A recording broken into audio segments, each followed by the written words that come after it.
ওগো মা তুমি এই ধরনের শ্রেষ্ঠ নেয়ামত, তোমারই পদ তলে রয়েছে জান্নাত।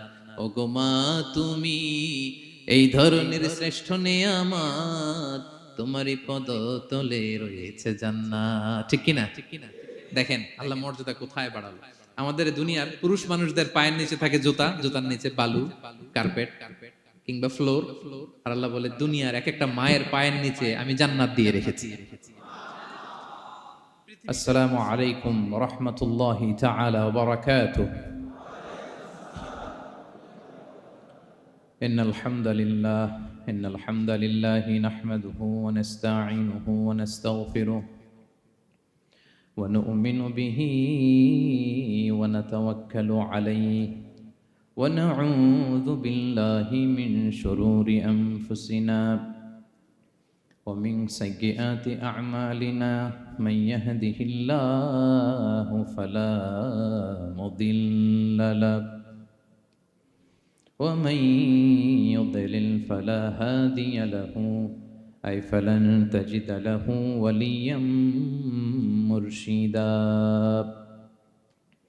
ونشهد أن لا إله إلا الله وحده لا شريك له هو الذي لا ضد له ولا ند له لا مثل له ولا مثيل له لا وزير له ولا كفيل له لا شبه له ولا شبيه له لا ولد له ولا والد له وهو الواحد الفرد الصمد لم يلد ولم يولد ولم يكن له كفوا أحد ونشهد أن سيدنا ونبينا وحبيبنا وبشيرنا ونذيرنا وطبيبنا وطبيب قلوبنا وحبيبنا وحبيب ربنا محمدا عبد الله ورسوله أرسله بالحق بشيرا ونذيرا وداعيا إلى الله بإذنه وسراجا منيرا أما بعد فقد قال الله تعالى في كلامه المجيد وفي فرقانه الحميد أعوذ بالله من الشيطان الرجيم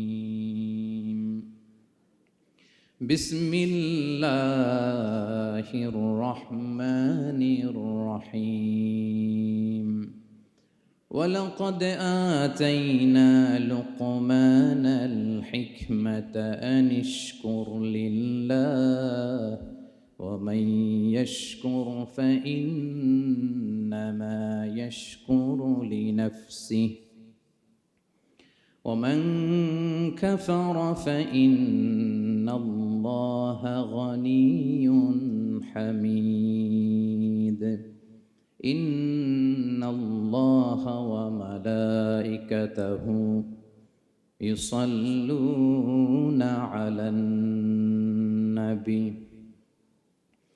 يا أيها الذين آمنوا صلوا عليه وسلموا تسليما اللهم صل على سيدنا مولانا محمد وعلى آل سيدنا مولانا محمد সবাই একসাথে পড়ুন اللهم صل على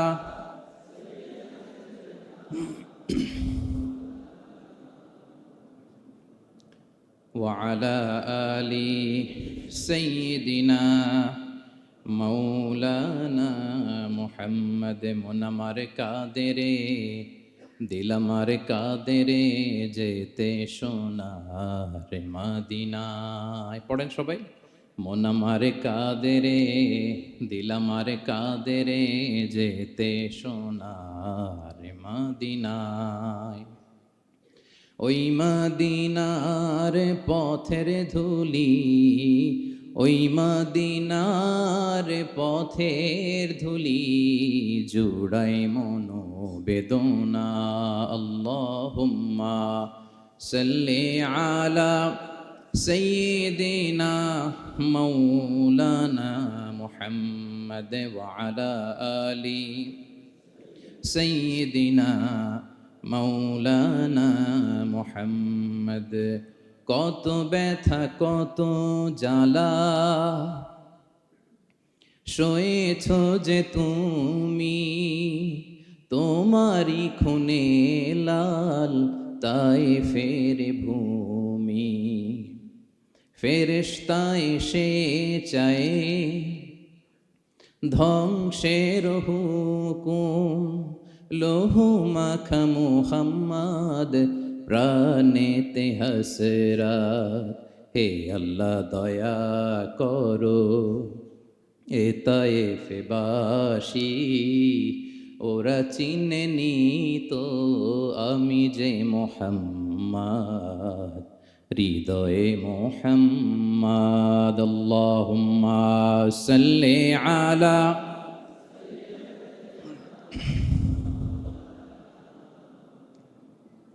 وعلى آل سيدنا مولانا محمد. اللهم صل على محمد وعلى آل محمد كما صليت على إبراهيم وعلى آل إبراهيم إنك حميد مجيد. اللهم بارك على محمد وعلى آل محمد كما باركت على إبراهيم وعلى آل إبراهيم إنك حميد مجيد. সকল প্রশংসার মালিককে, সকল ক্ষমতার উৎসকে। কেউ যেটা পারে না পারে কে, কেউ যেটা দেখে না দেখে কে, কেউ যেটা শোনে না শোনে কে। সে আল্লাহর আলিশান দরবারে লাখো কোটি শুকর এবং সুজুদ আমরা পড়ে নিচ্ছি কালিমাতুশ শুকর, আলহামদুলিল্লাহ। সবাই একসাথে আওয়াজ করে পড়ুন, রব্বানা লাকাল হামদ হামদান কাসীরান তাইয়িবান মুবারাকান ফীহি ইয়া রাব্বি লাকাল হামদু কামা ইয়ানবাগি লিজালালি ওয়াজহিকা ওয়া আযীমি সুলতানিকা। লাকাল হামদু বিল ঈমান, লাকাল হামদু বিল ইসলাম, লাকাল হামদু বিল কুরআন। আল্লাহ রাব্বুল ইজ্জা ওয়াল জালালের দরবারে শুকরিয়া জ্ঞাপনের পাশাপাশি আমি আজকের প্রোগ্রামের যারা organising committee, Bangladeshi Muslim community, মালয়েশিয়ার উদ্যোগে আজকের যে গ্র্যান্ড সেন্ট্রো বলরুম ক্লাংয়ের এই এরিয়াতে তাফসীর মাহফিল 2023 এই যে চমৎকার তাফসীরের হালাকা বা মজলিসের আয়োজন করা হয়েছে, আমি আমার অন্তরের অন্তঃস্থল থেকে বাংলাদেশি মুসলিম কমিউনিটিকে ধন্যবাদ জানাতে চাই। পাশাপাশি আপনারা যারা বিকেল থেকে এসেছেন, আপনাদের সবাইকে আমি অন্তরের অন্তঃস্থল থেকে শুভেচ্ছা জানাই, মোবারকবাদ জানাই। আহলান ওয়া সাহলান ওয়া মারহাবান বিকুম ফি হাযাল লিকা আত-তাইয়িব আল মুবারক। এই বলরুমের যারা অথরিটি আছেন তাদেরকে শুকরিয়া জানাই, মিডিয়া কর্মীর ভাইদের শুকরিয়া জানাই, আজকের প্রোগ্রামের অ্যাঙ্কর, সংবাদকর্মী ভাইয়েরা, ভলান্টিয়ার্স ভাইয়েরা, সবাইকে অন্তরের অন্তঃস্থল থেকে শুকরিয়া জানিয়ে মহাবিশ্বয় মহাগ্রন্থ আল কুরআন আল কারীম থেকে আমরা তাফসীর শুনব। আমরা সবাই পড়ি ইনশাআল্লাহ। আপনারা সবাই সুস্থ আছেন তো? আলহামদুলিল্লাহ। এটা হচ্ছে কোরআনের প্রতি ভালোবাসা মানুষের, কোরআনের মুআজিজা। কোরআন মানুষকে অ্যাট্রাক্ট করে, আকর্ষিত করে। কোরআনের এই ক্ষমতা আছে। রাসূল সাল্লাল্লাহু আলাইহি ওয়াসাল্লামের কণ্ঠের সুমধুর কোরআনের তেলাওয়াত শুনে অনেক কাফের কালিমা পড়ে মুসলমান হয়ে যেত। আজও কোরআনের তেলাওয়াত শুনে, কোরআনের অর্থ পড়ে, কোরআনের তাফসির পড়ে মানুষ আবেগতাড়িত হয়। এটার ইনফ্লুয়েন্স অনেক আলাদা, এটার ইম্প্যাক্ট আলাদা। তো এই যে দুর্বার আকর্ষণ, এটা কোরআনের আকর্ষণ, ঠিক কিনা? আমরা সব সময়ের জন্য কোরআনের সাথে সুসম্পর্ক বজায় রাখতে পারি। আল্লাহ তুমি তৌফিক দান করো। প্রিয় ভাইরা, আমি সূরাতুল লুকমান থেকে একটি আয়াত তেলাওয়াত করেছি। সূরাতুল লুকমানের দ্বিতীয় রুকুর তাফসির আজকে আমরা শুনবো। কততম রুকুর? হ্যাঁ, এটা কোরআনের 31 নম্বর সূরা। এটা মাক্কি সূরা। সূরাতুল লুকমান কি সূরা? মাক্কি সূরা, কোরআনের 31তম সূরা। এবং অনেকগুলো রুকু আছে এই সূরায়। আমরা দ্বিতীয় রুকু থেকে কথা শুনবো। বেসিকলি এই দ্বিতীয় রুকুতে সাইয়েদনা লুকমান আলাইহিস সালাম ওনার ছেলেকে কিছু অ্যাডভাইস করেছিলেন, উপদেশ। বাবা হিসেবে আমরা আমাদের ছেলেমেয়েদের অ্যাডভাইস করি না? হ্যাঁ। তো উনি ওনার সন্তানকে অ্যাডভাইস করেছিলেন। আর এই অ্যাডভাইসগুলো আল্লাহ তাআলার এত ভালো লেগেছে, এত ভালো লেগেছে যে আল্লাহ তাআলা কোরআনের মধ্যে সরাসরি তুলে ধরেছেন। তার মানে আল্লাহ তাআলা বুঝাতে চান আমরাও যেন আমাদের সন্তানদেরকে এই অ্যাডভাইসগুলো করি। এবং আপনি অবাক হবেন, আমরা যখন তাফসিরের ইন ডেপথ তাফসিরে যাব, ভিতরে ঢুকবো, আপনি অবাক হবেন যে 3000 বছর আগের সেই উপদেশমালা কিভাবে এই মডার্ন টাইমের সাথে এত প্রাসঙ্গিক হতে পারে। আজ থেকে প্রায় 3000 বছর আগের piece of advises, 3000 years back in the history. এত আগের উপদেশ, দেখবেন যে মনে হচ্ছে বর্তমান সময়ের জন্য এই উপদেশগুলো আল্লাহ ধরে ধরে কোরআনে তুলে ধরেছেন। তো এই জন্য আমাদের ছেলে মেয়েদেরকে আমরা কি নসিহত করব, এত দিকে তাকানোর দরকার নাই। বাসায় যে সূরা লুকমান খুলবেন, 31তম সূরা, 12 নম্বর আয়াত থেকে 19 নম্বর আয়াত পর্যন্ত। এই 8টা আয়াত আল্লাহ যা বলেছেন আপনি আর ভাবি মিলে সন্তানদেরকে এটা শোনাবেন। গুড ইনাফ, আর কিছু লাগবে না। প্রিয় ভাইরা, সন্তান আল্লাহর দেয়া অনেক বড় নেয়ামত। আল্লাহু আকবার। নেককার সন্তান আল্লাহর কাছে চাইতে হয়, চেয়ে নিতে হয়। নবীরা দোয়া করেছেন, রব্বি হাবলি মিনাস সলিহিন, আল্লাহ নেককার সন্তান দেন। হে আল্লাহ, নেককার পুণ্যবান সন্তান দেন। আল্লাহ এমন সন্তান দেন যাদেরকে দেখলে আমাদের চোখ জুড়ায়। রব্বি জাআলনি মুকিমাস সলাতি ওয়া মিন যুররিয়াতি, আল্লাহ আমাকেও নামাজ কায়েমকারী বানান, আমার সন্তানকেও বানান। তো সন্তানের জন্য দোয়া করতে হয়, নেককার সন্তান চাইতে হয়। আপনারা যারা বিয়ে করেছেন এখনো সন্তান পান নাই, আল্লাহ তাআলা আপনাদেরকে অচিরেই এই সন্তান দান করে আপনাদেরকে ধন্য করুক। যারা এখনো বিয়ে করেননি, বিয়ের পরে আল্লাহ তাআলা আপনাদেরকে সন্তান দান করুক। এটা অনেক বড় নেয়ামত, এটা অনেক বড় নেয়ামত, এটা আল্লাহর কাছে চাইতে হয়। তো এই আলোচনাটা সবার সাথে প্রাসঙ্গিক। যারা বাবা তাদের তো লাগবে ইনস্ট্যান্ট, আজকে রাত্রে যেই শোনাইতে পারবেন। যারা বাবা হতে যাচ্ছেন তারাও আগে থেকে জেনে রাখলেন, ওয়েল প্রিপেয়ার্ড। আর যারা এখনো বিয়েই করেন নাই, প্ল্যান করে রাখেন যে এইটা আমি আমার ওয়াইফের সাথে প্ল্যান করে এই নাসিহাগুলো আমার সন্তানদেরকে আমরা শোনাবো। সবাই পড়ুন ইনশাআল্লাহ। এবার প্রশ্ন করে উত্তর দেন। সূরাটার নাম কি? মাক্কি না মাদানী? কত নম্বর সূরা কোরআনের? 31 নম্বর সূরা। আচ্ছা প্রিয় ভাইয়েরা, কালামুল্লাহ মাজিদে কুরআন আল কারিমে আল্লাহ তাআলা মানুষের নামে মোট 8টি সূরা দিয়েছেন। মানুষের নামে কয়টি? এর মধ্যে 6টি সূরা 6 জন নবীর নামে। 6টি সূরা 6 জন। সূরা হুদ, সূরা ইউসুফ, সূরা ইউনুস, সূরা মুহাম্মদ, সূরা নূহ, সূরা ইব্রাহিম। এই 6 জন নবীর নামে 6টা সূরা। আর মানুষের নামে মোট 8টা, নবীর নামে গেল 6টা, আর রইল কয়টা? 2টা। আল্লাহর প্রিয় ভাজন একজন বান্দা এবং একজন বান্দির নামে আল্লাহ আরো 2টা সূরা দিলেন। আল্লাহর প্রিয় বান্দি মারিয়াম আলাইহিস সালাম, ঈসা আলাইহিস সালামের মা, ওনার নামে একটা সূরা আছে না? কি নাম? সূরা মারিয়াম। আর আরেকটা হচ্ছে এই যে সূরা লুকমান, উনি কিন্তু নবী না। তাহলে আবার বলি, মানুষের নামে আল্লাহ তাআলা কোরআনে কয়টা সূরা দিয়েছেন? 8টি। এর মধ্যে 6টা দিয়েছেন 6 জন নবীর নামে, আর বাকি 2টা আল্লাহর 2 জন প্রিয় বান্দাবান্দির নামে। একটা সূরা মারিয়াম আর একটা সূরাতু লুকমান। তো আমরা শুরুতেই জানবো যে এই লুকমান কে ছিলেন তিনি। লুকমান আলাইহিস সালাম আল্লাহর প্রিয় ভাজন একজন ব্যক্তি ছিলেন, খুব বিজ্ঞ একজন মানুষ ছিলেন, খুব জ্ঞানী প্রাজ্ঞ একজন ব্যক্তিত্ব ছিলেন। দেখতে উনি কালো ছিলেন, কুৎসিত। চামড়াটা কি ছিল? কালো, ব্ল্যাক। তার মানে ব্ল্যাক হইলেই কাউকে ছোট করা যাবে না। কাজী নজরুল বড় সুন্দর লিখেছেন, কালো আর ধলো বাহিরে কেবল, ভিতরে সবাই সমান রাঙ্গা, কেটে দিলে রক্তের রং। যে কালো রঙের তার রক্ত, যে ধবধবে সাদা তার রক্ত লাল। তাহলে ব্ল্যাক হইলেই কাউকে ছোট করা চলবে না। সাইয়েদনা লুকমান আল হাকিম কুৎসিত বর্ণের একজন মানুষ ছিলেন, খাটো একজন মানুষ ছিলেন। কোথায় থাকতেন? মিশর, সুদান, ইথিওপিয়া, যেটা আগের নাম ছিল হাবাসা, এই রিজিয়নে। কেউ কেউ বলেছেন মিশরের কোন একটা এলাকায়, কেউ সুদান, কেউ ইথিওপিয়া। তো রিজিয়নটা কাছাকাছি। কি করতেন? কোন কোন মুফাসসির বলেন তিনি দর্জি ছিলেন, দর্জি। কেউ কেউ বলেন তিনি ছিলেন কানা নাজ্জারান, নাজ্জার মানে কাঠমিস্ত্রি ছিলেন। আবার কোন কোন মুফাসসির বলেন তিনি ছিলেন রাইল গানাম, মেষ পালক। বেশিরভাগ তাফসিরে এসেছে তিনি মেষ পালক ছিলেন, ছাগল চড়াতেন, যেটা নবীদের পেশা ছিল, দায়িত্ব ছিল। ওনারা ছাগল চড়াতেন শুরুর দিকে। তো লোকমান হাকিম তিনিও ছাগল চড়াতেন এবং তিনি দাস ছিলেন, মুক্ত জীবন তার ছিল না। তিনি একজন মনিবের আন্ডারে তার ছাগলগুলো মরুভূমিতে যেয়ে কি করতেন? চড়াতেন।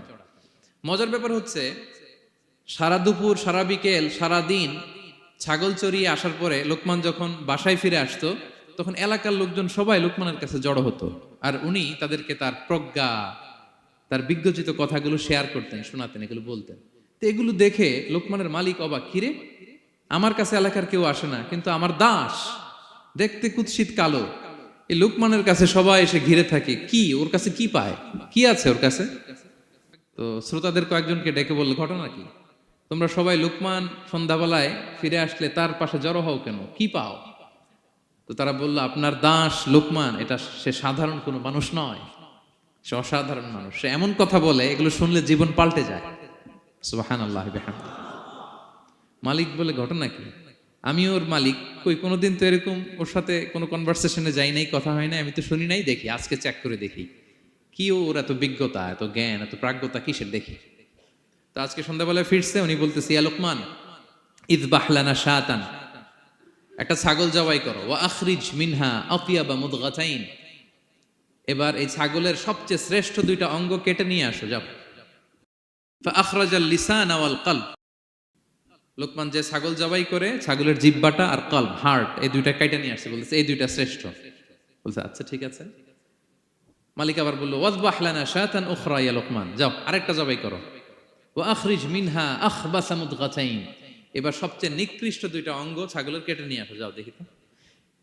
ফাআখরাজাল লিসান ওয়াল কলব, সে আরেকটা ছাগল জবাই করে আবার জিহ্বা আর হার্ট, কলব কেটে নিয়ে আসছে, বলছে এই যে এটা সবচেয়ে নিকৃষ্ট। তো মালিক বলে, মা হাযা ইয়া লোকমান, মা লাকা ইয়া লোকমান, ঘটনা কি লোকমান?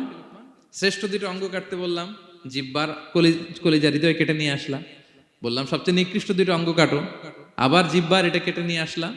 তো লোকমান বলতেছে, জিহ্বা আর হৃদয় যদি শ্রেষ্ঠ হয়, কলব যদি শ্রেষ্ঠ হয়, এর চেয়ে শ্রেষ্ঠ অঙ্গ আর হতে পারে না। আর জিহ্বা আর কলব যদি খারাপ হয়, মানুষের মুখ আর হৃদয় যদি খারাপ হয়, এর চেয়ে নিকৃষ্ট অঙ্গ আর হতে পারে না। সে তো অবাক, তাই তো? সে চিন্তা করে দেখে, তাই তো, এই মুখ দিয়ে মানুষ ভালো কথা বলে, সত্যের পায়গাম পৌঁছায়, মানুষের কল্যাণের জন্য ডাকে, জিকির করে, তাসবিহ পড়ে, কোরআন তেলাওয়াত করে, তখন তো এই জিহ্বা শ্রেষ্ঠ। আবার এই জিহ্বা দিয়ে যখন সে সমালোচনা করে, গীবত করে, শেখায়াত করে, অন্যকে গালি দেয়, কটু কথা বলে, তখন তো এই জিহ্বাটাই নিকৃষ্ট, ঠিক কিনা? আবার এই হৃদয় দিয়ে, এখানে সিনায় যখন আল্লাহর জিকির বসায়, এই হৃদয় দিয়ে মানুষের কল্যাণের কথা চিন্তা করে, সত্যের কথা চিন্তা করে, তখন তো এটা সবচেয়ে ভালো। আবার এই হৃদয়ে যদি অন্যের ব্যাপারে হিংসা পুষে রাখে, এই হৃদয়ে যদি সে নিজের ব্যাপারে হাই স্টিম, অহংকার পুষে রাখে, তাইলে হৃদয়ের চেয়ে খারাপ অঙ্গার হতে পারে? মালিক অবাক হয়ে গেল, বলতেছে, তাই তো লোকমান, আসলেই তুমি অনেক প্রাজ্ঞ, অনেক বিজ্ঞ, যাও, তোমাকে আমি আর এই বন্দিত্বের মধ্যে আটকে রাখতে চাই না, তোমাকে আমি এই ভালো কথাগুলো গণমানুষের কাছে পৌঁছে দেওয়ার জন্য আজ থেকে তোমাকে লোকমান আমি আজাদ করে দিলাম। মুক্ত জীবন পেয়ে মুক্ত বিহঙ্গের মতো তিনি উড়ে বেড়াতে লাগলেন, আর মানুষের কাছে তার এই প্রাজ্ঞ বিজ্ঞচিত কথাগুলো তিনি ছড়াতে লাগলেন। তো তিনি তার সন্তানকে ডেকে বলেছিলেন, কিছু উপদেশ দিয়েছিলেন ডেকে, যে বাবা এটা করো, এটা করো, এটা করো, এটা করো না। এই তার সন্তানকে এই উপদেশগুলো তিনি যে দিলেন আল্লাহ তাআলার কাছে এত ভালো লেগেছে, এতই চমৎকার এবং পারফেক্ট মনে হয়েছে, আল্লাহ তাআলা কিয়ামত পর্যন্ত গোটা বিশ্বের সব বাবারা মায়েরা যেন তাদের সন্তানদেরকে এই উপদেশ দিতে পারে, হুবহু লিটারালি ওই কথাগুলো আল্লাহ তাআলা কোরআনের মধ্যে তুলে দিয়েছেন। আজকের সূরা লোকমানের দ্বিতীয় রুকুতে মূলত এই তাফসীরটাই আপনাদেরকে শোনাবো। তো কোন প্লট, কোন স্লট আজকে আলোচনা হবে সবার কাছে ক্লিয়ার? হ্যাঁ, আগ্রহ জাগছে, জানার ব্যাপারে আগ্রহ জাগছে? আচ্ছা, আসুন আমরা মহাবিশ্বের মহাগ্রন্থ আল কোরআন আল কারীম থেকে সরাসরি আলোচনা শুরু করি। আমরা আউযু বিল্লাহ দিয়ে শুরু করি, সবাই পড়ুন আউযু বিল্লাহি মিনাশ শাইতানির রাজীম। বিসমিল্লাহির রহমানির রহিম। ولقد آتينا لقمان الحكمة أن اشكر لله ومن يشكر فإنما يشكر لنفسه ومن كفر فإن الله غني حميد سبحان الله পড়েন। আল্লাহ তাআলা বলছেন ওয়ালাকাদ আতাইনা লুকমানাল হিকমা, আমি লোকমানকে হিকমত দিয়েছি, প্রজ্ঞা দিয়েছি, আর বলেছি আনিশকুর লিল্লাহ, লোকমান আল্লাহ শুকরিয়া করো। ওমাই ইয়াশকুর ফাইন্নামা ইয়াশকুরু লিনাফসি, যে আল্লাহ শুকরিয়া করে সে তার নিজের জন্যই করে, এটা নিজের জন্যই ভালো। ওমান কাফারা ফাইন্নাল্লাহা গানিয়ুন হামিদ, আর যে শুকরিয়া করে না, নাশুকরি করে, অকৃতজ্ঞ হয়, তাহলে জেনে রেখো আল্লাহ তাআলা তিনি গানি, অমুখাপেক্ষী, তিনি হামিদ, সদা প্রশংসিত। সুবহানাল্লাহ পড়েন। তাহলে আল্লাহ তাআলা বললেন আমি লোকমানকে প্রজ্ঞা দিয়েছি, হিকমত দিয়েছি। হিকমত, হিকমত শব্দের সাথে আপনারা পরিচিত আছেন না? আমি লোকমানকে হিকমত দিয়েছি, এটা অনেক দামি জিনিস, সবার থাকে না। হিকমত জিনিসটা কি? না, জ্ঞান হচ্ছে নলেজ, আর হিকমা হচ্ছে বাংলায় বলে প্রজ্ঞা, হ্যাঁ, ইংরেজিতে বলে উইজডম। দেখি কেউ বলতে পারে কিনা, একজন আমাকে শোনান দেখি হিকমতটা কি, দেখি কেউ কিছু বলতে পারেন কিনা। হিকমত মানে ক্ষমতা, একজন বলছে। আচ্ছা, আর অলৌকিক সামথিং, আর শক্তি, আর হ্যাঁ এদিক থেকে যোগ্যতা, আর জ্ঞান। ঠিক আছে, আমার ভাইরা চেষ্টা করছে, আলহামদুলিল্লাহ। আচ্ছা, হিকমত আর ইলমের মধ্যে পার্থক্য আছে। হিকমা is something more than knowledge. আজকে শিখে যান। ইলম মানে যেটা জ্ঞান বা নলেজ, নলেজের সাথে যখন কমন সেন্স যুক্ত হয় তখন এটা হিকমা হয়ে যায়। সুবহানাল্লাহ কইতে পারলেন না? নলেজ, নলেজ আর common sense, I repeat, knowledge আর কমন সেন্স ইকুয়াল টু হিকমা বা উইজডম। শুধু জ্ঞান থাকলেই হয় না, জ্ঞানটা কিভাবে আপনি অ্যাপ্রোচ করবেন, প্রচার করবেন, প্রেজেন্টেশন করবেন, উপস্থাপন করবেন, এটা জানার দরকার আছে না নাই? অনেকের অনেক জ্ঞান আছে কিন্তু কিভাবে বলতে হয়, কতটুকু বলতে হয় এটা জানে না, তাই না? তাহলে জ্ঞানকে কাজে লাগানোর যে মেকানিজম, যে কর্মকৌশল, এটার নাম হিকমা। আল্লাহ বলেছেন হিকমতের সাথে দাওয়াত দাও, উদউ ইলা সাবিলি রাব্বিকা বিল হিকমা, হিকমতের সাথে দাওয়াত দাও। নামাজ পড়া ফরজ, সবাই জানি না আমরা, এটারে বলে ইলম। কিন্তু নামাজটা কিভাবে পড়তে হয়, রুকু কেমনে দিতে হয়, সেজদা কেমনে করতে হয়, সালাম ফিরায় কিভাবে এটা এক্সিট করতে হয়, এই পুরো মেকানিজমটা জানার নাম হিকমা। তাহলে knowledge plus common sense equal to হিকমা। জ্ঞান আর কমন সেন্স একসাথে যদি হয় এটা উইজডম বা প্রজ্ঞা হিসেবে রিফ্লেক্ট করে। বুঝতে পারছেন? আল্লাহ বললেন আমি লোকমানকে প্রজ্ঞা দিয়েছি। হ্যাঁ, ওমাই ইউতাল হিকমাতা ফাকাদ উতিয়া খায়রান কাসীরা, আর যাকে আমি প্রজ্ঞা দিয়েছি তাকে আমি অনেক কিছু দিয়েছি।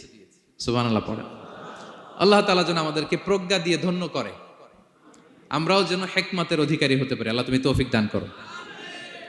তাই জন্য আল্লাহ বললেন ওয়ালাকাদ আতাইনা লুকমানাল হিকমাতা আনিশকুর লিল্লাহ ওয়া মান ইয়াশকুর ফাইন্নামা ইয়াশকুরু লিনাফসি। আমি লোকমানকে হিকমা দিয়েছি মানে প্রজ্ঞা দিয়েছি, আর বলেছি আমি আল্লাহর শুকরিয়া করো। যে শুকরিয়া করে সে তার নিজের জন্যই করে, যে কুফরি করে, অকৃতজ্ঞ হয়, জেনে রেখো আমি আল্লাহ গানিয়ুন হামিদ, আমি গানি, অমুখাপেক্ষী, হামিদ, সপ্রশংসিত। আল্লাহ লোকমানকে বললেন আনিশকুর লিল্লাহ, আল্লাহর জন্য শুকরিয়া করো। শুকরিয়া যে করে সে তার নিজের জন্যই করে, এখানে আল্লাহর কিছু হয় না। নাকি আমরা শুকরিয়া করলে আল্লাহর ক্ষমতা 1 ইঞ্চি বেড়ে যায়? আমরা গোটা বিশ্বের সবাই সিজদায় পড়ে থাকলে আল্লাহর ক্ষমতা একটু বেড়ে যাবে না? পারবে? আর আমরা সবাই যদি সবচাইতে পাপী হয়ে যাই, আল্লাহর ক্ষমতা কমে যাবে না? কমবে? তাহলে লাভ লস আল্লাহর কিছু নাই, লাভ লস সব কাদের? আওয়াজ করে সবাই বলুন, লাভ লস কাদের?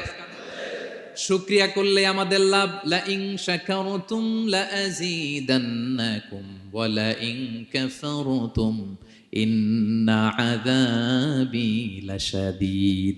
আল্লাহ বলেন, যদি তোমরা শুকরিয়া করো নেয়ামত বাড়িয়ে দেব, আর যদি কুফরি করো জেনে রেখো আমার আযাব, আমার পানিশমেন্ট, আমার শাস্তি বড় কড়া। আমি আল্লাহ সব সময় ধরি না, ধরলে ছাড়ি না। ঠিক কি না? ধরে ধরে ধরে না, ধরলে আল্লাহ ছাড়ে না। শুকরিয়া করলে তিনি বাড়াতে থাকে, দিতেই থাকে। শুকরিয়া করবেন তো পাবেন, নিয়ামতে শুকরিয়া করবেন তো পাবেন, করবেন তো পাবেন। তো শুকরিয়া করলে আমাদের লাভ, আমাদের লাভ। হাদিসে কুদসিতে আল্লাহ বলেছেন, এই বানি আদম সবাই মিলে, হ্যাঁ, আলা আতকা কলবি রাজুলিন ওয়াহিদ, তোমরা যদি সবাই সবচেয়ে মুত্তাকি হয়ে যাও, ইবাদতে লুটিয়ে পড়ো সবাই, আমার কিচ্ছু পারবে না। আর তোমরা সবাই যদি আফজারি কলবি রাজুল ওয়াহিদ, সবচেয়ে নিকৃষ্ট আত্মার মানুষ হও, পাপাচারে ডুবে যাও, আমি আল্লাহর ক্ষমতার 1 ইঞ্চিও কমবে না। তাহলে শুকরিয়া করলে কাদের লাভ? সেটাই আল্লাহ বললেন, শুকরিয়া করলে তোমাদের লাভ। ওমান কাফারা ফা ইন্নাল্লাহা গানিয়্যুন হামিদ, তিনি অমুখাপেক্ষী, অমুখাপেক্ষী, তিনি কারো কাছে ঠেকা না, কিন্তু আমরা তার কাছে ঠেকা। ঠিক কিনা? আমরা বিপদে পড়লে কার কাছে চাই? আল্লাহ কারো কাছে চায়? আমাদের ফরিয়াদ আমরা কার কাছে জানাই? আল্লাহর কি কারো কাছে ফরিয়াদ জানানো লাগে? তিনি গানিয়ুন হামিদ, অমুখাপেক্ষী, কারো প্রতি তিনি মুখাপেক্ষী নয়। গোটা বিশ্ব তার কাছে প্রার্থনা করে, গোটা বিশ্ব মুখ থুবড়ে তার কাছে পড়ে থাকে, গোটা বিশ্ব লুটিয়ে পড়ে সিজদায় পড়ে তার কাছে রোনাজরি করে, কিন্তু তিনি কারো কাছে কিছু চেতে হয় না। তিনি গানিয়ুন হামিদ। এরপর আল্লাহ তাআলা সেদিন লোকমান আলাইহিস সালাম সন্তানকে কি উপদেশ দিলেন, এরপরের আয়াত থেকে শুরু করলেন। আল্লাহ তাআলা বললেন, ওয়া ইয ক্বালা লুকমানু লিবনিহি ওয়া হুয়া ইয়াইযুহু ইয়া বুনাইয়া লা তুশরিক বিল্লাহ ইন্নাশ শিরকা লাযুলমুন আযীম। আল্লাহ বললেন, স্মরণ করুন সে সময়ের কথা যখন লোকমান তার সন্তানকে বলেছিল, কি অবস্থায়? ওয়া হুয়া ইয়াইযুহু, ওয়াজ করতেছিল, ছেলেকে নাসিহাত করতেছিল, কাউন্সেলিং করতেছিল। ফ্যামিলিতে এটা খুব জরুরি, নাসিহা করা, একে অপরকে উপদেশ দেয়া। কারণ আর দিন ও আর নাসিহা, দিন মানেই কল্যাণ কামনা করা, দিন মানেই অন্যকে কি দেয়া? উপদেশ দেয়া, নাসিহা দেয়া। এটা যেন আমরা দেই। এজন্য ফ্যামিলি কাউন্সেলিংটা জরুরি। নিজেই হুট করে সব সিদ্ধান্ত নেবেন না। আপনার স্ত্রীর সাথে পরামর্শ করুন, আপনার সন্তানদের সাথে পরামর্শ করুন। দেখেন সাইয়েদনা ইব্রাহিম আলাইহিস সালাম, তিনি স্বপ্নে দেখলেন তিনি ইসমাইলকে জবাই করতেছে। এটা দেখেই ডিরেক্টলি জবাই করতে উদ্যত হলেন না, তিনি ছেলেকে বললেন, ফানজুর মাযা তারা ইন্নী রাআইতু ফিল মানামি আন্নী আযবাহুক।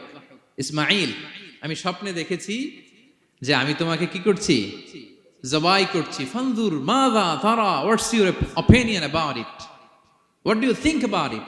এবার বলো তোমার অপিনিয়ন কি, তুমি কি ভাবছো? আমি দেখেছি তোমাকে জবাই করছি, তোমার অপিনিয়ন বলো। দেখেন, যেমন বাবা তেমন ছেলে, বাপ কা বেটা সিপাহী কা ঘোড়া, কুছ না হতো থোড়া থোড়া।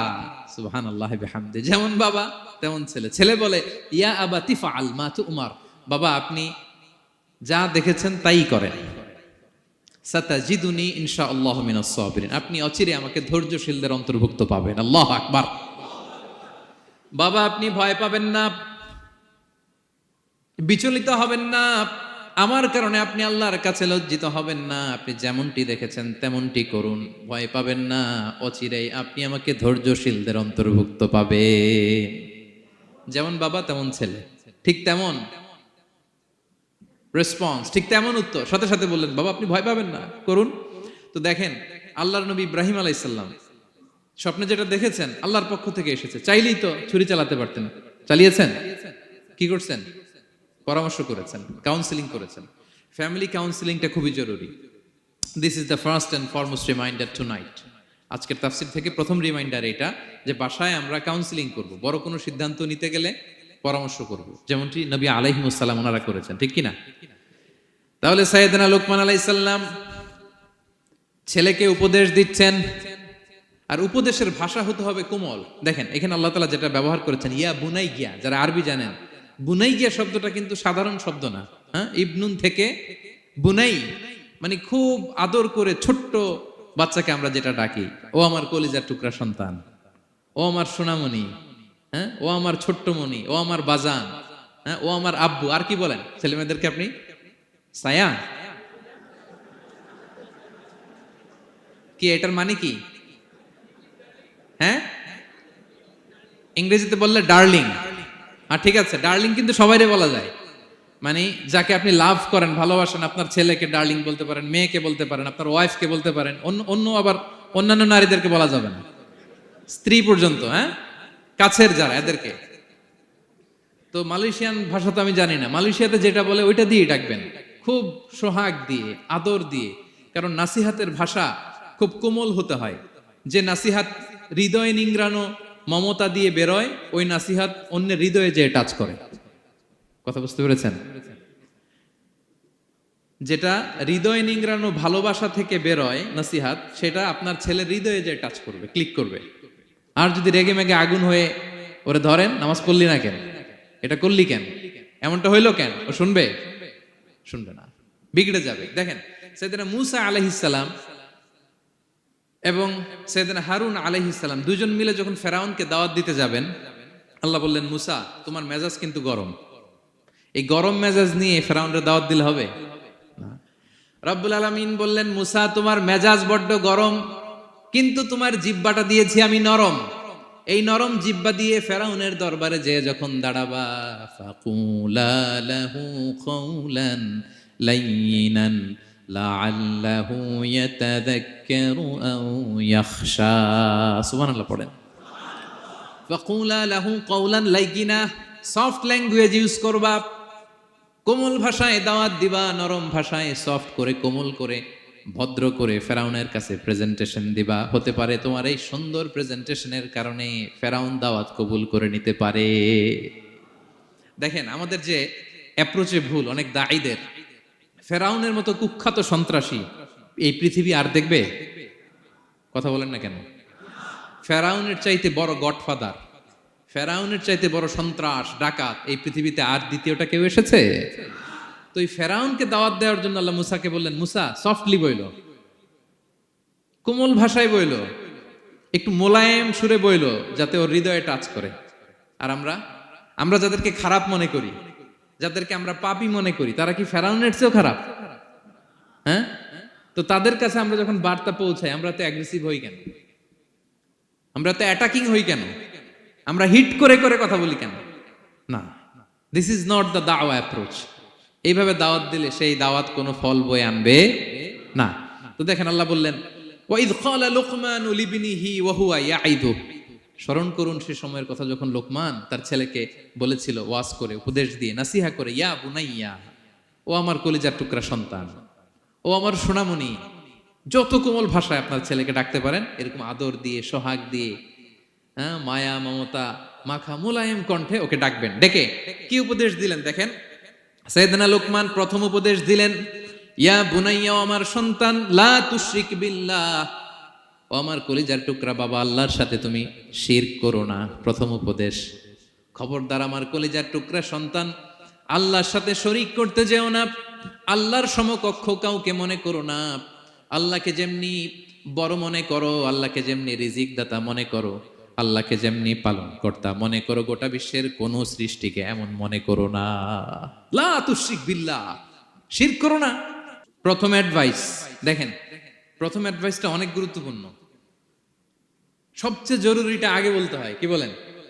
আগে বলতেছে লা তুশরিক বিল্লাহ, ও আমার সন্তান, আল্লাহর সাথে শরীক করো না, কারণ ইন্না শিরকা লা যুলমুন আযীম, আল্লাহর সাথে শিরক বড় পাপ, এটা হচ্ছে যুলমুন আযীম, অনেক বড় জুলুম, এটা মহাপাপ, এটা অনেক বড় জুলুম। শিরকের চাইতে বড় জুলুম আর হতে পারে? শিরকের চাইতে বড় জুলুম আর হতে পারে? কারণ এই জুলুম আপনি সৃষ্টি হয়ে করতেছেন কার প্রতি? বুঝে থাকলে উত্তর দেন। এই জুলুম আপনি সৃষ্টি হয়ে কার প্রতি করতেছেন? আল্লাহর প্রতি। জুলুম কারে বলে দেখি, কে বলতে পারে? অত্যাচার। আর মানুষের হক নষ্ট করা, মাশাআল্লাহ অনেক চমৎকার, এটা জুলুম। তার মানে অধিকার নষ্ট করা, কি বলেন, অধিকার হরণ করা, এটা হচ্ছে জুলুম। ইনসাফ বিরোধী কাজ করা, এটা জুলুম। এই যে আল্লাহ তাআলা আমাদের সৃষ্টি করলেন, অস্তিত্বহীনতা থেকে তিনি আমাদের অস্তিত্ব দিলেন, আমাদেরকে রিজিক দিলেন, নেয়ামত দিয়ে আমাদেরকে ধন্য করলেন। তো আল্লাহ তাআলার অধিকার ছিল না যে তাকেই আমি সেজদা দিব? এটা তার অধিকার। এটা কার রাইট?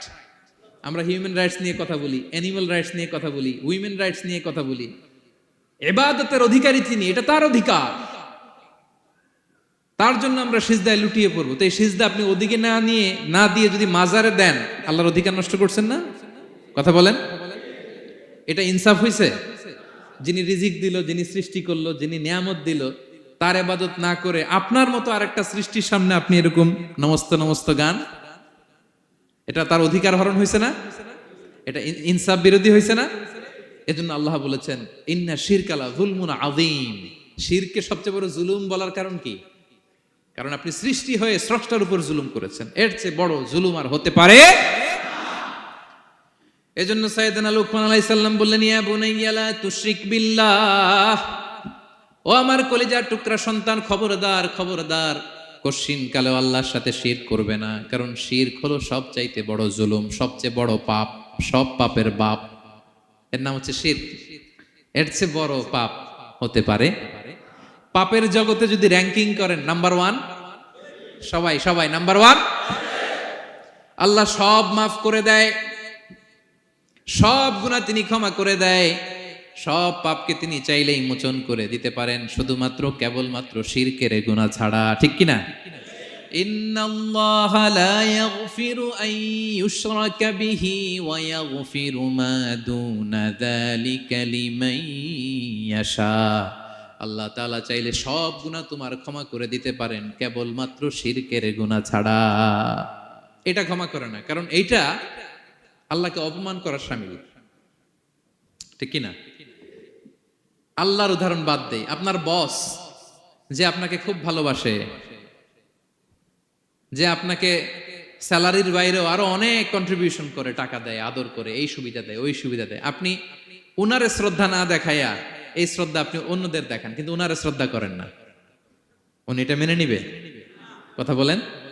যে আল্লাহ আপনার জীবন দিলেন, রিজিক দিলেন, সব দিলেন, গোটা জগৎটাই তো তা, সব দেওয়ার পরেও সিজদা যে আপনি কোথায় দেন? হ্যাঁ, মাজারে, দরগায়, বাবার কাছে। এরকম আছে না নাই? হ্যাঁ, আমাদের এখানে কেউ নাই। হ্যাঁ, দেশে গেলে এরকম মাজারে যে মানত টানত করেন নাকি? হ্যাঁ, মানত করেন? মাজারে সেজদা দেওয়া যাবে? চাইতে হবে একটা সত্তার কাছে। চিল্লায় বলুন তো, তিনি কে? এজন্য বিশ্বনবী বললেন, ইযা সাআলতা ফাসআলিল্লাহ, চাইলে আল্লাহর কাছে চাও। ওয়া ইযা ইসতাআনতা ফাসতাইন বিল্লাহ, সাহায্য যদি চেতে হয় একজনের কাছে চাইবা। চিল্লায় বলেন, তিনি কে? নাকি বাবার কাছে? হ্যাঁ, দয়াল বাবা রে দয়া করো আমারে। আপনার বাবার যখন ডায়রিয়া হয়, উনি চায় কার কাছে? আপনার বাবা যখন বিপদে পড়ে, কাঁদে কার কাছে? এজন্য আমরা চাবো কার কাছে? দয়াল আল্লাহ রে দয়া করো আমারে। এটা বলতে হবে, ঠিক কিনা? বলেন সবাই, দয়াল আল্লাহ রে দয়া করো আমারে। এজন্য এই জিনিসটা সাইয়েদনা লুকমান আলাইহিস সালাম প্রথমে ফোকাস করলেন, বললেন লা তুশরিক বিল্লাহ, ও আমার কলিজার টুকরা সন্তান, আল্লাহর সাথে শিরক করো না, খবরদার। আল্লাহর সাথে কাউকে সমকক্ষ মনে করবা না, কারণ ইন্না শিরকা লা যুলমুন আযীম, শিরিক হলো সবচাইতে বড় পাপ, মহা জুলুম। এই জুলুম আল্লাহর প্রতি করা হয়। তাহলে প্রথম উপদেশটা বুঝতে পারছেন আমার প্রিয় ভাইরা? আল্লাহর সাথে শিরক করা চলবে না। চাইবো কার কাছে? সন্তান হয় না, কই চাবেন? নাকি মাজারে? মাজারে চাওয়া যাবে? বাবার কাছে চাওয়া যাবে? ছেলে সন্তান দেয় কে? মেয়ে দেয় কে? ছেলে মেয়ে দুটোই দেয় কে? ছেলেও দেয় না, আবার মেয়েও দেয় না। চিৎকার করে বলেন তো, তিনি কে? আমরা তার কাছে চাইব। সব পরিস্থিতিতে আমরা একজনের কাছে চাইব, তিনি কে?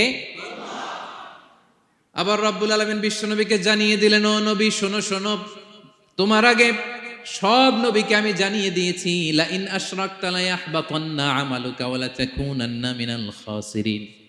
তুমি যদি আল্লাহর সাথে কাউকে শিরক করে ফেলো, তোমার সব আমলগুলো বাতিল হয়ে যাবে, কিয়ামতের ময়দানে তুমি হবা খাসিরিন, ক্ষতিগ্রস্ত, কিছুই থাকবে না। কিয়ামতের ময়দানে তুমি হবা হাই হাই কোম্পানির ম্যানেজার। যদি শিরক করো তোমার আমল বাতিল, খবরদার, কিয়ামতের দিন তুমি হাই হাই করবে, অভাগা দুর্ভাগা হয়ে উঠবে। এজন্য শিরককেও আমরা না বলে দিব। শিরকের সাথে আমাদের কোনো সম্পর্ক আছে? জোরে বলেন। গুরুত্বপূর্ণ পয়েন্ট, এজন্য ছেলেকে আগে বললো, বাবা খবরদার শিরক করো না। আবার হাদিসে কুদসিতে রব্বুল আলামিন বলেন, গোলাম কিয়ামতের কঠিন ময়দানে গোটা জমিন পরিমাণ গুনার বোঝা নিয়ে যদি তুমি আমি আল্লাহর দরবারে হাজির হয়ে যাও, আর ওই গুনার বোঝার মধ্যে যদি শিরকের গুনাহ না থাকে, আমি আল্লাহ গোটা জমিন পরিমাণ ক্ষমার বস্তা নিয়ে তোমার কাছে হাজির হয়ে যাব। কথাটার ওজন দেখছেন? জমিন পরিমাণ গুনাহ নিয়ে আসছো আমার কাছে কিয়ামতের দিন। ওই গুনার মধ্যে অনেক ধরনের গুনাহ, নামাজ পড়ো নাই, রোজা রাখো নাই, এই করছো সেই করছো, কিন্তু এই গুনার বিশাল পৃথিবী পরিমাণ গুনার বোঝার মধ্যে শিরকের গুনাহ নাই। তাহলে আমি আল্লাহ এই দুনিয়া পরিমাণ ক্ষমার বোঝা নিয়ে তোমার কাছে চলে আসবো। শিরক করা যাবে? তাহলে প্রথম উপদেশ দিলেন, হে আমার কলিজার টুকরা সন্তান, শিরক করো না, শিরক করো না। আমার ভাইয়েরা, আমার কলিজার টুকরা ক্লাঙের ভাইয়েরা, সন্তানদেরকে এই শিরকের ব্যাপারে, শিরকের ভয়াবহতার ব্যাপারে আপনাকে জানাতে হবে। It's your duty. আপনি শুধু বাবা হইলেই চলবে না, আপনার ছেলে মেয়ে কোন পথে চলবে এটা আপনাকে ঠিক করে দিতে হবে। ওরা এখন ছোট, ছোট থেকে যদি এই তাকওয়ার সফটওয়্যারকে ইনস্টল করে দেন, ওই সফটওয়্যার দিয়ে তার জীবন চলবে, ঠিক কিনা? হ্যাঁ, ওরা যখন ছোট থাকে কাদা মাটির মতো থাকে, কাদার মাটিকে যেমন ডিজাইন করতে মনে চায় করা যায় না। একই কাদা মাটি দিয়ে বল বানানো যায়, ঘর বানানো যায়, পুতুল বানানো যায়, ওই এটা বানানো যায়, অনেক কিছু বানানো যায়। কিন্তু এটা যখন শুকিয়ে শক্ত হয়ে যায়, আর কিছু করা যায়? হ্যাঁ, আমাদের আঞ্চলিক ভাষায় বলে কাঁচা না নোয়ালে বাস, পাকলে করে। ছোটবেলা থেকেই now this is the high time, ওদেরকে এডুকেট করার এখন মোক্ষম সময়। এটা আপনার রেসপন্সিবিলিটি, বাবা হিসেবে করতেই হবে। নতুন প্রজন্মকে আমাদের বাঁচাতেই হবে, ঠিক কিনা? মানুষের পেট থেকে বেরোলেই কেউ মানুষ হয় না। গরুর পেট থেকে যেটা বেরোয় এটা গরু, ছাগলের পেট থেকে বেরোলেই ছাগল হয়ে যায়, হাতির পেট থেকে বেরোলেই হাতি হয়ে যায়। কিন্তু মানুষের পেট থেকে একটা কিছু বেরোলেই ওটা মানুষ হয়, ওটার মানুষ বানাতে হয়। কি করতে হয়? মানুষ বানাতে হয়। গরুকে কেউ কোনোদিন বলে না তুই গরুর মতন গরু হ। ছাগলরে কেউ কোনোদিন কইছে যে তুই ছাগলের মতো ছাগল হ। কিন্তু এই মানুষকেই বলা হয় তুমি মানুষের মতো মানুষ হও, মানুষের মতো মানুষ হও। মানুষের মতো মানুষের বড্ড অভাব, ঠিক কিনা? তো আমাদের ছেলেমেয়েরা মানুষের মতো মানুষ হোক, আমরা চাই কি চাই না? এই উপদেশগুলো আমাদের দিতে হবে, ওদেরকে জানাতে হবে। ছোট্ট মানুষ অনেক কিছুই বুঝে না, ওদেরকে কোনটা সত্যবাদিতা, কোনটা ন্যায়পরায়ণতা, কোনটা আমানতদারিতা, কোনটা চুরি ধরে ধরে বুঝাতে হয়। আমাদের ছোট্ট সোনামণিরা দেখবেন ছোটবেলায় ওই ছোট অবস্থায় যারা থাকে, ছোট স্কুলে যায়, স্কুলে যে আরেকজনের পেন্সিল ব্যাগে করে নিয়ে আসে দেখবেন। মানে ওরে দিচ্ছেন আপনি ব্লু কালারের, ওর এটা ভালো লাগে নাই, ওর ভালো লাগছে পিঙ্ক কালারের একটা, তো আরেকজনের পিঙ্ক কালারের পেন্সিল ব্যাগে করে নিয়ে আসছে, রাবার নিয়ে আসছে। ও খারাপ মনে আনে নাই, কারণ ও জানে না, ও ভাবছে যেটা সুন্দর লাগে ওইটাই মনে হয় আমার। কিন্তু অন্যের জিনিস যে না বলে নিয়ে আসলে এটারে চুরি বলে, ও এটা জানেই না। তো এগুলো ওদেরকে জানানোর, শিখানোর দরকার আছে না নাই? দায়িত্বটা কার? বাবা মায়ের। আমার প্রিয় ভাইয়েরা, সন্তানদেরকে যেন আমরা গাইড করি, ইনস্ট্রাক্ট করি, আমরা যেন ওদেরকে শিখাই কোনটা সত্য কোনটা মিথ্যা। এখন তো এই যে সোশ্যাল মিডিয়ার যুগ, এটা ছাড়া খেতেই চায় না, তাই না? ঘুমাতেই চায় না। সে কি দেখে এটা আপনার জানতে হবে। সে কোথায় যায়, সে কার সাথে মেশে, সে কোন সাইটগুলো ব্রাউজ করে, এটা বাবা হিসেবে জানার দরকার আছে না নাই? প্যারেন্টিং কন্ট্রোলের একটা ব্যবস্থাপনা আছে, আপনি কন্ট্রোল করে দিতে পারবেন। আপনি সাইন করে দিবেন ইউটিউবে আপনার জিমেল দিয়ে, ও কি দেখে আপনি সব চেক করতে পারবেন হিস্ট্রিতে। যুগ যেমন, ওই যুগের মেডিসিনও তেমন। ওইভাবে আপনাকে নিয়ন্ত্রণ করতে হবে। কারণ এই যুগে আমাদের তরুণ শিশু কিশোররা এত এত চ্যালেঞ্জের সম্মুখীন হচ্ছে যেটা আগে কখনো হয় নাই। The world is changing so fast, it's very difficult to handle our teenagers. ওদের প্রশ্ন শুনলে আপনি অবাক হয়ে যাবেন। আমি উত্তর দিতে পারি না মাঝে মাঝে। আমার ছোট মেয়ের অনেক প্রশ্নের উত্তর দিতে পারি না, মানে পারি, ও মানতে চায় না, আর্গুও করে, এমন এমন কথা বলে যেগুলো আমরা 10-15 বছর বয়সেও শিখি নাই। আজকে 5-6 বছরের ছোট বাচ্চা, ছেলে মেয়ে আপনাকে এমন প্রশ্ন করবে আপনি অবাক হয়ে যাবেন। এই জন্য ছোটবেলা থেকেই ওদের মন মস্তিষ্কের ভেতরে এই ইসলামের শিক্ষাটা ঢুকাই দিতে হবে আমার ভাইয়েরা। ইসলাম সেটাই চায়। যে এইমাত্র জন্মগ্রহণ করছে যে বাচ্চাটা, নবজাতক, নিউ বর্ন বেবি, ওর আমল নামা শুরু হয়েছে? সবাই বলেন, এইমাত্র ভূমিষ্ঠ একটা বাচ্চার আমল নামা শুরু হয়েছে? তারপরে ইসলাম বলে ওর কানের সামনে আল্লাহু আকবার বলে আল্লাহর নামটা ঢুকিয়ে দাও। এখনো আমল নামা শুরু হয় নাই, এখনো ভালো খারাপের কিছুই হয় নাই, তারপরও আল্লাহ বলে দুনিয়াতে আসার সাথে সাথে আজান দিয়ে ইসলামের কথাটা কানের ভেতরে ঢুকায়া দাও। আমাদের দায়িত্ব হচ্ছে ওদেরকে এডুকেট করা। 1 নাম্বার উপদেশ তিনি দিলেন, লা তুশরিক বিল্লাহ, শিরক করো না। শিরক মহাপাপ। এই পয়েন্টটা বুঝতে পারছেন সবাই? উনি বেসিক্যালি ওনার সন্তানকে 9টা উপদেশ দিয়েছিলেন। কয়টা? সবাই বলুন, 9টা। এরপর আল্লাহ তাআলা আরেকটা এক্সট্রা উপদেশ দিয়ে দিয়েছেন, 9 আর 1 মিলে তিলকা আশারাতুন কামিলা, একেবারে ফাইনাল, 10টা হয়ে গেছে, পরিপূর্ণ। তো শিরকের ব্যাপারে সতর্ক করার সাথে সাথে আল্লাহ তাআলা নিজ থেকে একটা উপদেশ দিলেন। আল্লাহ তাআলা কি বললেন? রব্বুল আলামিন বললেন, ওয়াসাইনাল ইনসানা বিওয়ালিদাইহি হামালাতহু উম্মুহু ওয়াহানান আলা ওয়াহান ওয়া ফিসালুহু ফি আমাইনি আনিশকুর লি ওয়া লিওয়ালিদাইকা ইলাইয়াল মাসির। সুবহানাল্লাহ পড়ে। আল্লাহ বললেন, ওয়াসাইনাল ইনসানা বিওয়ালিদাইহি। শিরকের কথা যখন লোকমান সন্তানকে জানালো, এবার আমি আল্লাহ পৃথিবীর মানুষগুলোরে জানিয়ে দিলাম, খবরদার খবরদার, মা বাবার সাথে কখনো খারাপ আচরণ করো না। ওয়াসাইনাল ইনসান, মানুষকে আমি ওসিয়ত করলাম, রেকমেন্ড করলাম, ভার্ডিক্ট জারি করে দিলাম, বিওয়ালিদাই, মা বাবার ব্যাপারে তাদের সাথে সদাচরণ করবে। মা বাবার সাথে খারাপ আচরণ করা যাবে। জান্নাতে একটা দরজা আছে, নাম আল আব, বাবা, আর একটা আল উম, মা। যারা বাবা মার সাথে ভালো আচরণ করছে তারা ওইটা দিয়ে ঢুকবে। সুবহানাল্লাহ পড়ে। এক লোক বললেন, ইয়া রাসূলুল্লাহ, আমার মাকে কাঁধে করে কাবার চারদিকে ঘুরিয়েছি, তাওয়াফ করিয়েছি, প্রচন্ড রোদের মধ্যে আমার মাকে কাঁধে করে কাবার চারদিকে লাব্বাইক লাব্বাইক বলে অনেকবার ঘুরিয়েছি। ইয়া রাসূলুল্লাহ, আপনি আমাকে বলে দেন, ছোটবেলা যখন আমি আমার মায়ের বুকের দুধ খেয়েছি, ওই দুধের সুদটুকু আদায় হয়েছে কিনা? বিষ্ণুই বললেন, কি প্রশ্ন করলা তুমি? লাউ কাতাতা জিলদাক, তুমি যদি তোমার গায়ের চামড়া কেটে জুতা বানিয়ে দাও, চামড়াটা কেটে শুকিয়ে যদি জুতা বানিয়ে তোমার মায়ের পায়ের নিচে দিয়ে দাও, ছোটবেলায় মায়ের বুকের যে দুধ খেয়েছো, একটা দুধের 1 ঢোক দুধ খাওয়ার শোধ আদায় হবে না। 1 ঢোক যে দুধ খাইছো ওইটারই শোধ আদায় হবে না। খবরদার খবরদার, বাবা মার ব্যাপারে সাবধান। বিশেষ করে মায়ের সাথে, দুজনের কথাই আল্লাহ প্রথমে বললেন, এরপরে বললেন বিশেষ করে মায়ের সাথে, কারণ হামালাতহু উম্মুহু, বাবা তোমারে পেটে ধরে নাই, পেটে ধরেছে কে? ওয়াহানান আলা ওয়াহান, 10 মাস 10 দিন বোঝার পরের বোঝা, যন্ত্রণার পরে যন্ত্রণা বাবা সহ্য করে নাই, করেছে কে? এত বড় একটা পেট হয়ে গেছিল, জানেন তো? হ্যাঁ, আল্লাহ। এই পেটটা নিয়ে বারবার কিচেনে যাওয়া লাগছে, এটা নিয়ে টয়লেট করে, এটা নিয়ে গোসল করে, ঘুমাতে পারে না, শুইলে উঠতে পারে না, উঠলে বসতে পারে না। 1 দিন 2 দিন, 1 সপ্তাহ 2 সপ্তাহ, 10 মাস 10 দিন আমার মাকে এই কষ্ট দিয়েছি। মায়ের কলিজার মাঝখানে লাথি মেরে দুনিয়াতে এসেছে। এরপরে আল্লাহ বললেন, ওয়া ফিসালুহু ফি আমাইন, এখানেই শেষ নয়, দুধ ছাড়াতে লেগেছে 2 বছর। কয় বছর? ওগো মা, তুমি এই ধরনের শ্রেষ্ঠ নেয়ামত, তোমারই পদতলে রয়েছে জান্নাত। ওগো মা, তুমি এই ধরনের শ্রেষ্ঠ নেয়ামত, তোমারই পদতলে রয়েছে জান্নাত। ঠিক কিনা? দেখেন আল্লাহ মর্যাদা কোথায় বাড়ালো। আমাদের দুনিয়ার পুরুষ মানুষদের পায়ের নিচে থাকে জুতা, জুতার নিচে বালু, কার্পেট, কিংবা ফ্লোর, আর আল্লাহ বলে দুনিয়ার এক একটা মায়ের পায়ের নিচে আমি জান্নাত দিয়ে রেখেছি। এই পৃথিবীটারে 100 বার বিক্রি করলে জান্নাতের একটা চেয়ারের দাম হবে?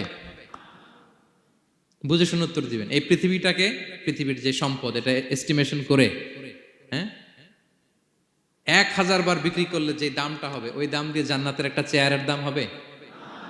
এই পৃথিবীরে 10,000 কোটি বার বিক্রি করলে যেই অ্যাসেট হবে, যে অ্যামাউন্ট হবে, ভ্যালিউ হবে, ওই দাম দিয়ে জান্নাতের একটা টেবিলের দাম হবে? আর যেই জান্নাত, পুরো জান্নাতটা মায়ের পায়ের নিচে পড়ে আছে, ওই পা দুইটার দাম কত? সুবহানাল্লাহ পড়বেন না? মা বাবার দোয়া অনেক বড় দোয়া। কখনো যেন আমরা বেয়াদবি না করি, কখনো যেন তাদের মনে কষ্ট না দেই, সবসময় যেন তাদের কাছ থেকে দোয়া নেই। পারা যাবে? এটা আল্লাহ তাআলা ঢুকিয়ে দিলেন। তাহলে সাইয়েদনা লোকমান প্রথমে বলল, বাবা শিরক করো না। এরপরে রব্বুল আলামিন বললেন, শিরকের পরে তোমাদের সবচাইতে বড় দায়িত্ব যে বাবা মা তোমাদের জন্য এত কষ্ট করেছে, তাদের সাথে খারাপ আচরণ করো না। দুইটা হয়ে গেল। কয়টা? আওয়াজ করে বলেন কয়টা? 3 নম্বরে সাইয়েদনা লোকমান আলাইহিস সালাম ছেলেকে বললেন, ইয়া বুনাইয়া ইন্নাহা ইন তাকু মিসকালা হাববাতিন মিন খারদালিন ফাতাকুম ফি সখরাতিন আও ফিস সামাওয়াতি আও ফিল আরদি ইয়াতি বিহাল্লাহ ইন্নাল্লাহা লাতীফুন খাবীর। 3 নম্বরে সাইয়েদনা লোকমান বললেন, বাবা সরিষার দানা পরিমাণ কোনো ভালো কাজ যদি তুমি করো কিংবা খারাপ কাজ যদি তুমি করো, সেটা যদি মাউন্ট এভারেস্টের উপরে উঠে করো, কোনো খারাপ কাজ, আও ফিস সামাওয়াতি মহাশূন্যে যে যদি করো, আও ফিল আরদে জমিনের অতল গহ্বরে কোনো সুড়ঙ্গ বানিয়ে সেখানেও যে যদি কোনো পাপ করো, ইয়াতি বিহাল্লাহ সেটাও আল্লাহ নিয়ে আসবে। কোনো পাপ বা কোনো ভালো কাজ আকাশে উঠে, পাহাড়ে উঠে কিংবা সুড়ঙ্গ করে জমিনের ভিতরে ঢুকেও যদি করো, কিয়ামতের দিন আমলনামায় সেটা দেখতে পাবে। সুবহানাল্লাহ পড়বেন না? কারণ ইন্নাল্লাহা লাতীফুন খাবীর, তিনি হলেন লাতীফ সূক্ষ্মদর্শী। যত ছোট কাজই করো না কেন তার চোখে ফাঁকি দেয়া যায়। তার মানে 3 নাম্বার উপদেশে সাইয়েদনা লোকমান তার ছেলেকে আল্লাহর শক্তি, আল্লাহর ক্ষমতার ব্যাপারে একটা ধারণা দিচ্ছেন। নিজের ছেলেকে তার রবকে চিনাইতে হবে। আমাদের রবকে আমাদের চিনার দরকার আছে না নাই? ছেলেকে বোঝাবেন, বাবা ওই যে তুমি মসজিদে আমার সাথে যে সেজদা দাও, কারে দাও জানো? তিনি কত বড়, তিনি কত বিশাল ক্ষমতার অধিকারী। তুমি সামান্য কোনো ভালো কাজ কিংবা খারাপ কাজ, এটা যদি মহাশূন্যে উঠেও করো, পাহাড়ের চূড়ায় গিয়েও যদি করো, জমিনকে ফেড়ে সুড়ঙ্গের ভেতরে ঢুকেও যদি করো, তার চোখকে কঠিনকালেও ফাঁকি দেয়া যাবে।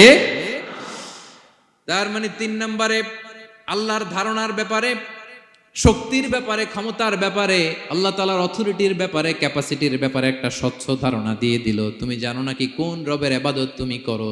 গোটা দুনিয়ার সবার চোখকে ফাঁকি দেয়া গেল, আল্লাহর চোখকে কঠিনকালেও ফাঁকি দেয়া যায় না। ঠিক কি না? এই পৃথিবীতে সবার চোখকে ফাঁকি দেয়া যায় কি যায় না? পুলিশের চোখ, সিকিউরিটির চোখ, বিমানবন্দরে কাস্টমস অফিসারের যে অফিসার থাকে তাদের চোখ, বিভিন্ন জায়গায় বড় বড় যে সিসি ক্যামেরা থাকে, এগুলো ফাঁকি দেয়া যায়। ফাঁকি দেয়া যায় না একজনের চোখ। আওয়াজ করে বলুন তো তিনি কে? ফাঁকি দেওয়া যায়? আচ্ছা বলেন, এই ছোটবেলা থেকেই এই সেন্সেশন, এই অনুভূতি যদি, এই অনুভূতির সফটওয়্যার যদি আপনার ছেলের মাথায় ঢুকায় দেন, এই ছেলে কোনোদিন দুর্নীতি করবে? খাদ্যে ভেজাল দিবে? মাছে ফরমালিন দিবে? প্রতিবেশীকে কষ্ট দিবে? অনিয়ম করবে? অন্যের অধিকার হরণ করবে না। এজন্য ছোটবেলা থেকেই তার রবকে চিনাই দিতে হবে, রবকে চিনাই দিতে হবে। 3 নম্বরে ছেলেকে তিনি বললেন, বাবা অতি ক্ষুদ্র ভালো কাজ কিংবা খারাপ কাজ যেখানেই করো না কেন, কিয়ামতের দিন সেটা তুমি দেখবা। তার মানে তখন থেকে সে বুঝবে, আমি যাই করি না কেন, ভালো করলে এটার একটা প্রতিদান, একটা রিওয়ার্ড আমি পাবো, ঠিক না?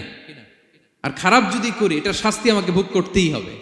আল্লাহর সুপ্রিম কোর্টের কাঠগড়ায় আমাকে দাঁড়াতেই হবে। নিক্তি পাল্লা, মাওয়াজিন আল কিসত, ন্যায়ের মানদণ্ড আল্লাহ সেদিন স্থাপন করবেন। আমরা যেটা মিজানের পাল্লা বলি, এটা মূলত ন্যায়ের মানদণ্ড। সামান্য ক্ষুদ্রাতি ক্ষুদ্র জিনিস দিলেও ওইখানে টের পাওয়া যায়। সুবহানাল্লাহ পড়েন। আচ্ছা, আমরা যে চাল কিনি, ডাল কিনি, ধরেন 10 কেজি চালের একটা বস্তা কিনছি, দেখবেন যে অনেক সময় মাপটা একুরেট হয় না। 10 কেজির চেয়ে হয়তো একটু বেশি অথবা হয়তো একটু কম, এরকম হয় না অনেক সময়? 5 কেজি কিনছেন এক দোকান থেকে, আরেক জায়গায় যে ভালোভাবে মাপ দিয়ে দেখবেন যে একটু বেশি হয়েছে অথবা একটু কম হয়েছে, ঠিক কিনা? আল্লাহ যে মিজানের পাল্লা সেদিন বসাবেন, ওইখানেও তো এরকম হবে। হ্যাঁ, কেমন হবে? فمن يعمل مثقال ذرة خيرا يره পড়ুন, ومن يعمل مثقال ذرة شرا يره। ক্ষুদ্রাতি ক্ষুদ্র জাররা তথা অনুপরিমাণ ভালো যদি করো, সেটাও সেদিন নিক্তি পাল্লায়, মিজানের দাড়ি পাল্লায় দেখতে পাবা। ক্ষুদ্রাতি ক্ষুদ্র খারাপও যদি করো, সেদিনও মিজানের পাল্লায় সেটা তুলে দিবে কে? জাররা মানে খুবই ক্ষুদ্র। কতটুকু ক্ষুদ্র আমি উদাহরণ দিয়ে বুঝাই। শীতের সকালে টিনের ঘরে যারা কোনোদিন থেকেছেন, এখানে তো শীত নাই, মালয়েশিয়াতে সারা বছর গরম। শীতের সিজনের কথা মনে আছে তো আপনাদের? না মালয়েশিয়ায় থাইকা সব ভুলে গেছেন? শীতকাল শীতকাল মনে আছে? হ্যাঁ, শীতের সকালে টিনের ঘরে যদি কখনো থাকেন, দেখবেন যে টিনের ঘরে ছিদ্র থাকে, ওই ছিদ্র দিয়ে সূর্যের আলো ঢুকে, রশ্মি। মনে পড়ছে? শীতের সকাল, টিনের ছিদ্র দিয়ে দেখবেন চিকন একটা সূর্যের রশ্মি ঢুকছে। ওটার কাছে গেলে দেখা যায় সামান্য ধুলাবালি, কেমন যেন ডাস্ট উড়ে এটার মধ্যে। অন্যদিকে কিন্তু দেখা যায় না, এদিকে নাই, কিন্তু ওই ছিদ্রটার কাছে গেলে দেখা যায় আলো যেদিক থেকে পড়ছে নিচ পর্যন্ত পুরোটার মধ্যে ধূলিকণা। আসলে ধূলিকণা কি শুধু এদিকেই না, পুরা ঘরেই? পুরা ঘরেই আছে। ওইদিকে আলো পড়ছে, ওটা দেখা যায়। ওই যে ছোট্ট সূর্য রশ্মির মধ্যে কাছে গেলে যে ছোট্ট ছোট্ট ধূলিকণা দেখা যায়, ওইটার নাম হচ্ছে যাররা। যাররা, ফামাইয়া আমাল মিসকালা যাররাতিন খাইরা ইয়ারা। এই ধূলিকণার ডাস্টের যাররা পরিমাণ ভালো করলে সেটাও দেখতে পাবা, আবার যাররা পরিমাণ খারাপ করলে সেদিন কিয়ামতের ময়দানে মিজানের পাল্লায় সেটাও দেখতে পাবা। পড়েন সুবহানাল্লাহ। তার মানে 3 নম্বরে ছেলেকে আল্লাহর শক্তি আর সম্ভাবনা সম্পর্কে সতর্ক করলেন, জানান দিয়ে বললেন, বাবা যেটাই করো না কেন, সবার চোখকে ফাঁকি দেওয়া যায় না, একজনের চোখ, তিনি কে? কয়টা গেল উপদেশ? সবাই বলুন তো কয়টা? 3টা। 4 নম্বরে লোকমান আলাইহিস সালাম বললেন, ইয়া বুনাইয়া আকিমিস সালাহ, ও আমার সন্তান, 4 নম্বরে উপদেশ হলো তোমাকে নামাজ কায়েম করতে হবে। নামাজ, সবার আগে নামাজ। কাজকে বলে দাও আমার নামাজ আছে, নামাজকে বলো না কাজ আছে, ঠিক কি না? সালাত কায়েম করো, সালাতে কায়েম করো, হবে জান্নাতি তুমি, হবে জান্নাতি তুমি, দিবে কাল হাসরে শীতল ছায়া আরশে আজিম, রব্বিয়াল আলা রব্বিয়াল আযীম, রব্বিয়াল আলা রব্বিয়াল আযীম। সুবহানাল্লাহ পড়েন। 4 নম্বরে আকিমিস সালাহ, ও আমার কলেজার টুকরা সন্তান, নামাজ কায়েম করো। নামাজ, নামাজ। কিয়ামতের ময়দানে সর্বপ্রথম যে জিনিসটার হিসেব আল্লাহ চাইবেন, ওটা কি? সবাই বলেন একসাথে, সেটা কি? বিশ্বনবী ইন্তেকালের আগে বললেন, আস-সালাত আস-সালাত ওয়া মা মালাকাত আইমানুকুম, ও আমার উম্মতেরা নামাজ, নামাজ। বিশ্বনবীর রূহ বের হয়ে যাবে, মালাকুল মাউত চলে আসলো, এখনই রূহ মুবারক কবজ করে নিয়ে যাবে। অন্তিম মুহূর্তে গোটা উম্মার জন্য বিশ্বনবী যে মেসেজটা ড্রপ দিয়ে গেলেন, সেটার নাম হলো নামাজ। সালাত আস-সালাত। উম্মতেরা নামাজ নষ্ট করো না, নামাজ নষ্ট করো না। আউয়ালু মা ইউহাসাবু বিহিল আবদু ইয়াউমাল কিয়ামাতি আস-সালাহ। কিয়ামতের ময়দানে সর্বপ্রথম আল্লাহ যে জিনিসটার হিসাব চাইবেন, সেটা কি? ফা ইন সলুহাত সলুহা সাইরু আমালি। এটা যদি ঠিক হয়ে যায়, পুরো আমলনামা ঠিক হয়ে যাবে। ওয়া ইন ফাসাদাত ফাসাদা সাইরু আমালি। নামাজের হিসাব দিতে যেয়ে যদি আপনার গন্ডগোল লেগে যায়, আপনার পুরো আমলনামাটারে গন্ডগোল করে দিবে কে? এজন্য সবার আগে সালাত। ছেলেকে বোঝাবেন, বাবা নামাজ কায়েম করো, তার মানে একা একা পড়ো না, জামাতে পড়ো। নামাজ পড়া আর কায়েম করায় পার্থক্য আছে। একা একা পড়া যায়, কিন্তু একা একা কায়েম করা যায়? বলেন। তার মানে বাবা একা একা নামাজ পড়ো না, জামাতে পড়ো। বিকেল বেলায় তোমার বন্ধুকে নিয়ে খেলার মাঠে যখন ক্রিকেট খেলতে খেলতে মাগরিবের সময় হয়ে যায়, একা একাই মসজিদে যাবা না, তোমার বন্ধুরেও নিয়ে যাবা। একা একা জান্নাতে গেলে মজা আছে? সবাই মিলে একসাথে গেলে কেমন হয়? হ্যাঁ, সবাই মিলে একসাথে জান্নাতে যাওয়া লাগবে না? তার মানে ছেলেরে বুঝালেন বাবা একা একা নয়, সবাইকে নিয়ে নামাজ পড়ো বাপ, জামাতে পড়ো বাপ, গোটা সমাজটারে মুসল্লি সমাজ বানাবা। এটার নাম হচ্ছে ইকামাতুস সালাহ। ছেলেকে বললেন আকিমিস সালাহ, ও আমার কলিজার টুকরা বাজান, নামাজ কায়েম করো।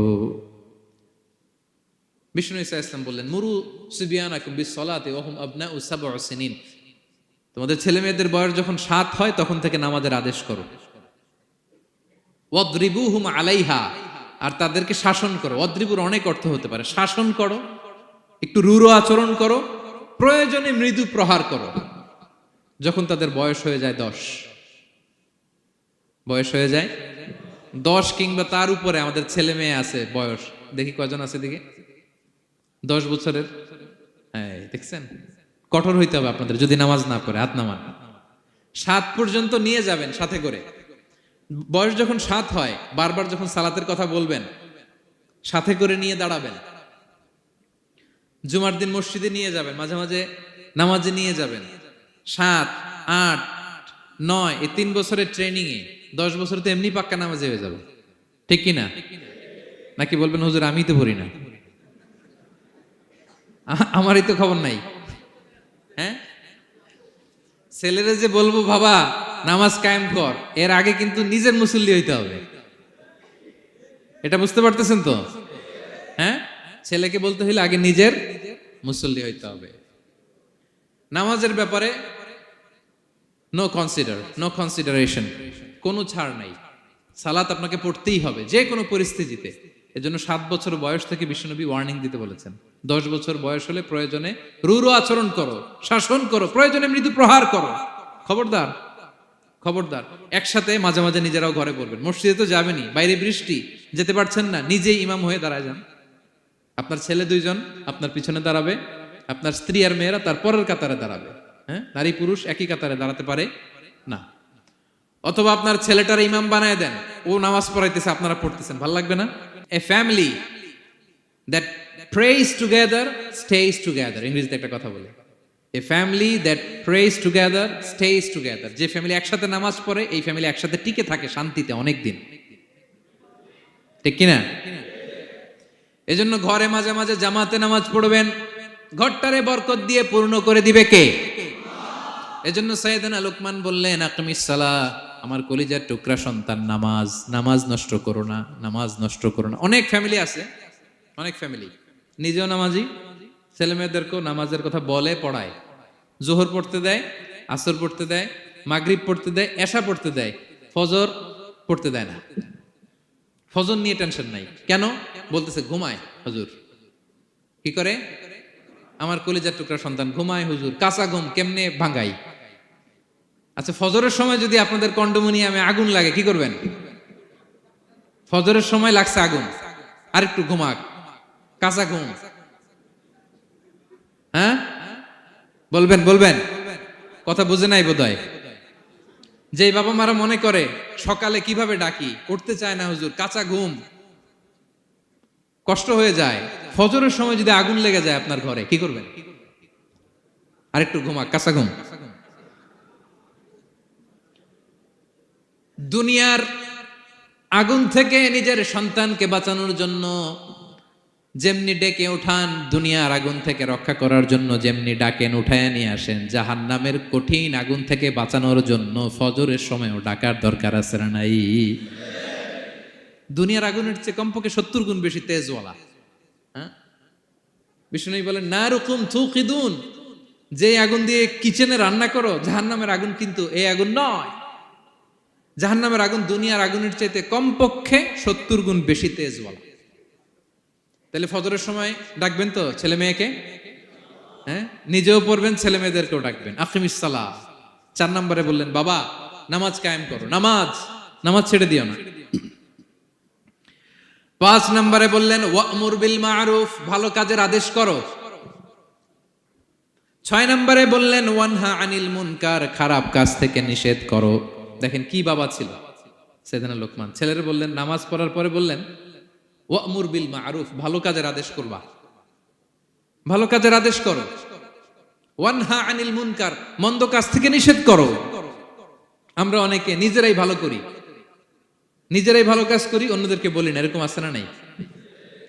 সমাজে পাপ হলে, অন্যায় হলে আমরা কথা বলতে চাই না, এরকম আছে না নাই? নিজেই নামাজ পড়বে, চোখ বন্ধ করে তাসবিহ পড়তে থাকে, কিন্তু মুসলিম উম্মার উপর কারবালা হয়ে যাচ্ছে, তার কোনো টেন নাই, এরকম আছে না নাই? গোটা বিশ্বে মুসলমানদের উপর দিয়ে কি যাচ্ছে, সমাজে কি চলছে তার কোনো আন্দাজ নাই, খোঁজ খবর নাই, শুধু নিজেই জিকির করে, এরকম আছে না নাই? না, আযাব আসলে, গজব আসলে শুধু এই কাফের মুশরিকদেরই মারে না, মুমিনদেরও মারে, ঠিক কি না? আল্লাহ বলে ওই আযাবকে ভয় করো, ওয়াত্তাকু ফিতনাতাল লা তুসিবান্নাল্লাযীনা যালামু মিনকুম খাসসা, ওই আযাবকে ভয় করো, এই শাস্তিকে ভয় করো, যে শাস্তি যখন আমি পাঠাই ওই শাস্তি দিয়ে শুধু জালেমদেরকে মারি না, আলেমদেরকেও মারি, ঠিক কি না? কারণ তুমি আলেম হয়ে বসেছিলে কেন? তুমি সমাজকে বাঁচাও নাই কেন? শুধরে দাও নাই কেন? শুদ্ধাচারের অভিযানে তুমি নামো নাই কেন? ঠিক কি না? তুমি একা একা জিকির করে তোমার আল্লাহর ওলি হইতে বলছে কে? গোটা সমাজকে তোমার বাঁচাতে হবে। একটা জাহাজ 2 তলা, আপনি আছেন 2য় তলায়, নিচ তলায় একদল লোক জাহাজের তলা ছিদ্র করতেছে। জাহাজের তলায় ছিদ্র করলে কি ঢুকে? তা আপনি যদি বলেন ওরা নিচে আছে ছিদ্র করতেছে, ওরা করুক, আমি থামাবো কেন? আমার তো দোষ নাই, আমি তো ছিদ্র করি নাই। ছিদ্র করছে কারা? ওরা। পানি ঢুকলে ওরা মরবে, আমি তো বেঁচে যাবো। বাঁচবে? কারণ সে তো জাহাজের ভিতরেই। আপনি যে যদি এই পাগলগুলারে না থামান, ওরা তো মরবেই, আপনিও শেষ। চিল্লায় বলেন ঠিক কিনা? এজন্য সমাজে যখন পাপ হয়, অন্যায় হয়, দেখা মাত্রই আপনাকে থামাতে হবে। তা না হলে এই পাপের কারণে, অন্যায়ের কারণে আযাব আর গজব যখন আসবে, পাপীরাই মরবে না, আপনিও মরবেন, ঠিক কিনা? মুসা আলাইহিস সালামের পায়ের মধ্যে একবার একটা লাল পিঁপড়া কামড় দিছে। এই সাইজের যে লাল পিঁপড়াগুলো কামড় দিলে খুব আরাম লাগে না? কেমন লাগে? হ্যাঁ, খুব ব্যথা করে, প্রচন্ড ব্যথা করে। তো মুসা আলাইহিস সালামের মেজাজ কি নরম না গরম? খুব তাড়াতাড়ি রেগে যেতেন উনি। এক এক নবীর এক এক অ্যাট্রিবিউটস ছিল, হ্যাঁ, এক এক বৈশিষ্ট্য ছিল। উনি অনেক রেগে যেতেন। উনি থাপ্পড় মেরে একবার ফেরাউনের বাবুর্চিকে দুনিয়া থেকে শেষ, এক থাপ্পড়, এত শক্তি। সেই বুখারীতে এসেছে মালাকুল মাউতকে মারছিলেন একটা। ওই যে ছোটবেলা থেকে মারার অভ্যাস, ছোটবেলায় কার গালে দিছিল জানে না বোধহয়? ফেরাউন। অন্যায় দেখলেই ছোটবেলায় ফেরাউনের গালে দিছে একটা, বড় হয়ে ফেরাউনের বাবুর্চির একটা, এরপরে মালাকুল মাউতকেও একটা। এর কারণ মালাকুল মাউত আবার মালাকুল মাউতের মতো আসেনি, মানুষের আকৃতিতে এসেছিল। তো পারমিশন না নিয়ে ঢুকছে। উনি ভাবছে এমনি মানুষ, কিরে পারমিশন নিলি না কেন? তো মুসা আলাইহিস সালামের পায়ের মধ্যে লাল পোকা, লাল পিঁপড়া কামড় দিছে, প্রচন্ড ব্যথা পাইতেছে আর ডলতেছে আর রেগে গেছে। রেগে তাকায় দেখে এদিকে লাল পিঁপড়ার বাসা, যে পা দিয়ে ডোলে সবগুলোরে মেরে ফেলছে। তো ঘটনাটা ছিল মুসা আলাইহিস সালাম আল্লাহকে জিজ্ঞেস করছিলেন, এই ঘটনাটা আল্লাহ কেন ঘটাইছেন? আল্লাহকে জিজ্ঞেস করছিলেন, আল্লাহ আযাব যখন কোন এলাকায় পাঠান তখন তো শুধু জালিমরাই মরে না, ভালো লোকগুলাও তো মারা যায়, তো এই আযাবে ভালো লোকগুলা কেন মরে? আল্লাহ উত্তর দেয় না, এই ঘটনা ঘটাই দিস। পিঁপড়া যখন কামড় দিছে রেগে সবগুলো মেরে ফেলছে। আল্লাহ বলে, মুসা কামড় দিছিল কয়টা? কয় আল্লাহ একটা। তো ওগুলোর মারলা কেন? অ্যাকশনে যখন যায়, এত কিছু দেখে অ্যাকশন নেওয়া যায় না। এজন্য আল্লাহ বলেন ওয়াত্তাকু ফিতনাতাল লা তুসিবান্নাল্লাযীনা যালামু মিনকুম খাসসা, ওই ফিতনাকে মানে ওই আযাবকে ভয় করো, যে আযাব যখন আসবে শুধু খারাপ লোকগুলার উপরে আসবে না, ভালো লোকগুলাও বাঁচতে পারবে। কারণ ভালো মানুষরা আশেপাশের লোকদেরকে ভালো বানায় নাই কেন? একা নামাজ পড়েছো কেন? নামাজের দাওয়াত দাও নাই কেন? নিজে হালাল খাইছো, সমাজটারে হালাল দিয়ে বিনির্মাণ করো নাই কেন? এজন্য আযাব আসলে শুধু জালেমদের উপরে আসে না, আলেমদের উপরে আসে, খবরদার। এজন্য ছেলেরে বললেন, বাবা শুধু নামাজ পড়লেই হবে না, ওয়া'মুর বিল মা'রুফ, ভালো কাজের আদেশ করবা, ওয়ানহা আনিল মুনকার, খারাপ কাজ থেকে নিষেধ করবা। এটা আসলে দায়িত্ব হচ্ছে সরকার প্রধানের। যারা ক্ষমতার চেয়ারে বসে তাদেরকে আল্লাহ 4 দফা মূলনীতি দিয়েছেন। আল্লাযীনা মাক্কান্নাহুম ফিল আরদি আকামুস সালাতা ওয়া আতাউয যাকাতা ওয়া আমারু বিল মা'রুফি ওয়া নাহাউ আনিল মুনকার ওয়ালিল্লাহি আকিবাতুল উমুর। আল্লাহ বলেন, যাদেরকে আমি ক্ষমতার চেয়ারে বসাই 4টা দায়িত্ব তাদেরকে দেই। তাদের প্রধান কাজ নামাজ কায়েম করবে, সমাজে যাকাত আদায় করবে, ভালো কাজের আদেশ করবে, তারপরে মন্দ কাজের নিষেধ করবে। ক্ষমতার চেয়ার যারা পায় তাদের জন্য মূলনীতি এটা। তো এরা তো করে না, আমাদের কি করতে হবে, ঠিক কিনা?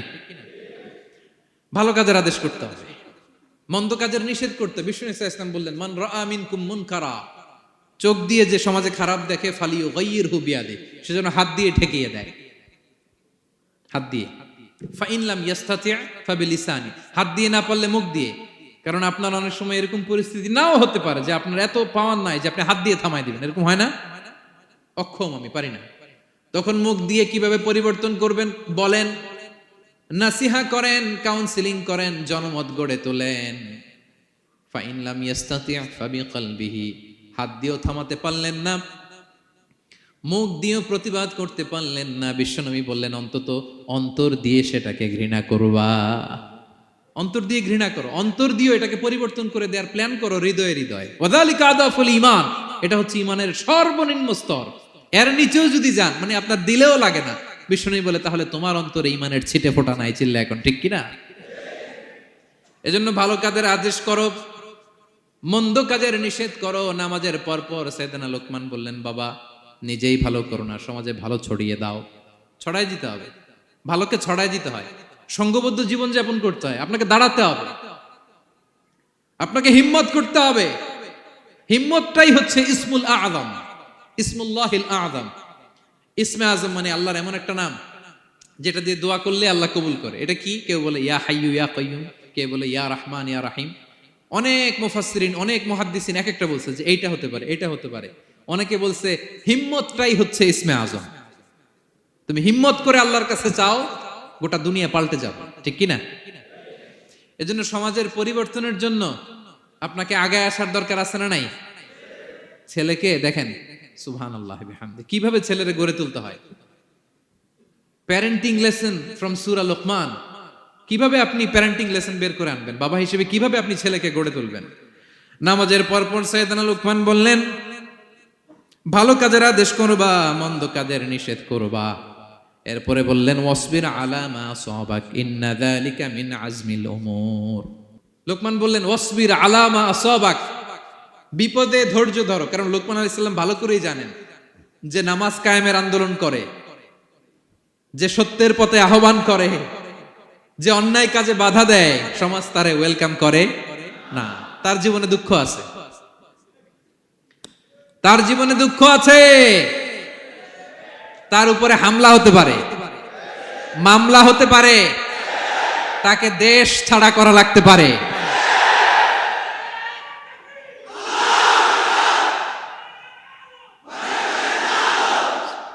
ওয়াসবির আলা মা আসাবাক, বাবা খুব ভালো করেই জানে বিপদ নেমে আসতে পারে। যে নামাজ কায়েমের আন্দোলন করে, যে সৎ কাজের আদেশ করে, অসৎ কাজে বাধা দেয়, তাকে থামানোর জন্য, হ্যাঁ, তার অগ্রযাত্রাকে রুখে দেওয়ার জন্য, তার রাস্তাকে ব্লক করার জন্য যুগে যুগে সমাজে সমাজে আছে না নাই? আছে। ঘাবড়ে গেলে চলবে না। এই পথ, এটা ফুল সজ্জার কোনো পথ নয়, এটা কণ্টকাকীর্ণ। এখানে প্রতি পদে পদে কাটা, এটা জেনেই আমরা এই পথে এসেছি, ঠিক কিনা? এজন্য আমাদেরকে রুখে দেয়া যাবে না, আমরা সত্যের কথা বলেই যাব। আমরা অন্যায় দেখলে প্রতিবাদ করেই যাব। প্রতিবাদ করবেন, দাঁড়াবেন। আপনি দাঁড়ালেই দেখবেন পরিস্থিতি অন্যরকম হয়ে গেছে। দাঁড়ান না, যে আপনি অন্যায় করতেছে, আপনি দাঁড়ান না কেন? অপরাধ করতেছে, আপনি থামান না কেন? আপনার বোনের বয়সী একটা মেয়েকে টিজ করতেছে কিছু ছেলেরা, আপনি দাঁড়ান না কেন? ওদের 10 জনের চেয়ে আপনার শক্তি অনেক বড়। সত্যের যে শক্তি আছে, মিথ্যা তার সামনে মুখ থুবড়ে পড়ে। আপনি দাঁড়ান, আপনি জিজ্ঞেস করেন এরকম করতেছো কেন, টিস করতেছো কেন?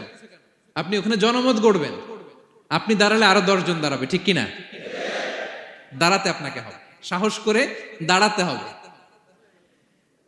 সালাত কায়েমের আন্দোলন যারা করে, সৎ কাজের আদেশ যারা দেয়, মন্দ কাজ থেকে নিষেধ যারা করে, তাদের জীবনে পরীক্ষা আছে না নাই? এজন্য সাইয়েদনা লোকমান বললেন, বাবা যেই নাসিহত তোমাকে দিচ্ছি এটা পালন করলে বিপদ আসবে, কিন্তু ঘাবড়ে যেও না, আতঙ্কিত হয়েও না। ওয়াসবির আলা মা আসাবাক, বিপদে ধৈর্য ধরো, ধৈর্য ধারণ করতে হবে। সবর, সবর নিয়ে কোথায় যেন আলোচনা করেছিলাম যে সবর এটা এমন একটা গাছ যে গাছের চারদিকে থাকে কাটা, কিন্তু ফলটা বড় মিষ্টি। সবর বাংলা জানেন তো কি? ধৈর্য। ধৈর্য এমন একটা গাছ যে গাছের চারিদিকে কাটা, কিন্তু ফলটা মিষ্টি, সুস্বাদু। এই সুস্বাদু ফল খেতে হলে এই কাটাগুলো সহ্য করতে হবে। ধৈর্য। ছোট্ট ছেলে মেয়েদেরকে ননির পুতুল করে গড়ে তুলবেন না, খবরদার। ওদেরকে কষ্ট সহিষ্ণু করে গড়ে তুলবেন।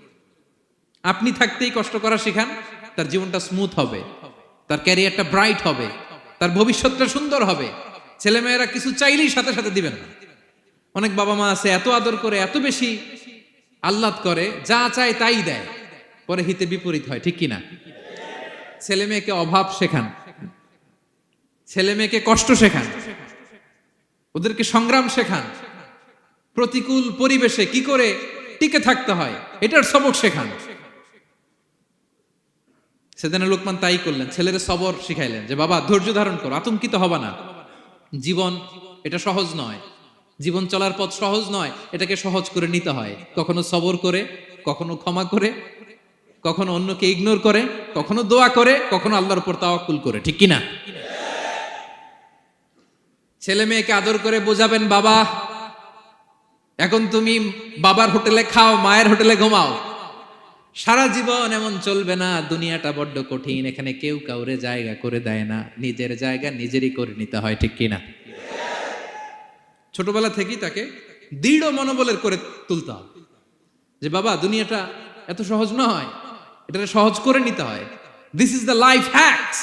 এই লাইফ হ্যাক গুলো আপনি শিখাবেন, লাইফ লেসন গুলো শিখাবেন। ধৈর্য ধরো, সৎ কাজের আদেশ দাও, মন্দ কাজের নিষেধ করো। এগুলো করতে গেলে একটু বাধা বিপত্তি আসবে, কিন্তু শেষ হাসিটা তুমিই হাসবে, ঠিক কিনা? বিজয় তোমারই হবে। কি বলেন? সময়ই কথা বলে, সময়ই কথা বলে। বিপদে ধৈর্য ধরো। বিশ্বনবী আল্লাহ বললেন, ওসবির আলা মা ইয়াকুলুনা ওয়াহজুরহুম হাজরান জামিলা। নবী হে, বিপদে ধৈর্য হারা হবেন না। ভালো সময় সামনে আসছে, মক্কায় আপনারে কষ্ট দেয়, গণক বলে, জাদুকর বলে, পাগল বলে, মদিনাতে বিজয় আপনারই হবে, ঠিক কিনা? ছেলে মেয়ে যেন আশাবাদী হয়ে গড়ে ওঠে, হোপফুল, আতঙ্কিত যেন না হয়। কষ্ট শিখান, ধৈর্য শিখান। আচ্ছা গেল। এরপর তিনি বললেন, ওয়ালা তুসাইর খাদ্দাকা লিন্নাস। ও আমার কলিজার টুকরা সন্তান, ওয়ালা তুসাইর খাদ্দাকা লিন্নাস, অহংকার করে মানুষ থেকে মুখ ফিরিয়ে নিও না। ছেলেরে এবার সোশ্যাল বানানোর চেষ্টা করতেছেন, হ্যাঁ? ওয়ালা তুসাইর খাদ্দাকা লিন্নাস। দেখেন একটার পর একটা, প্রথমে স্রষ্টারে চিনাইলেন, তাই না? এরপরে স্রষ্টার ক্ষমতা সম্পর্কে শিখাইলেন, এরপরে আধ্যাত্মিকতা শিখাইলেন, এরপরে ইবাদত কি সেটা জানালেন, এরপরে তিনি সোশ্যাল এঙ্গেজমেন্ট কিভাবে করবেন, সোশ্যাল রিফর্ম কিভাবে করবেন শিখালেন। এবার মানুষের সাথে কিভাবে মিশতে হয় সেটা শিখাচ্ছেন। মানে পিপল ওরিয়েন্টেড হও। ওয়ালা তুসাইর খাদ্দাকা লিন্নাস, অহংকার করে মানুষের থেকে মুখ ফিরিয়ে নিও না, মুখ ছিটকাবে না। মানুষকে সম্মান করো, মানুষের সাথে মেশো, বি পিপল ওরিয়েন্টেড। আমাদের অনেক ছেলে মেয়েরা মানুষের সাথে মিশতে পারে না। দোষ কার? বাবা মায়ের, শেখায় না। একটা সময় আমাদের মনে আছে, ছোটবেলায় মেহমান আসলে আমরা এত খুশি হইতাম, কি বলেন?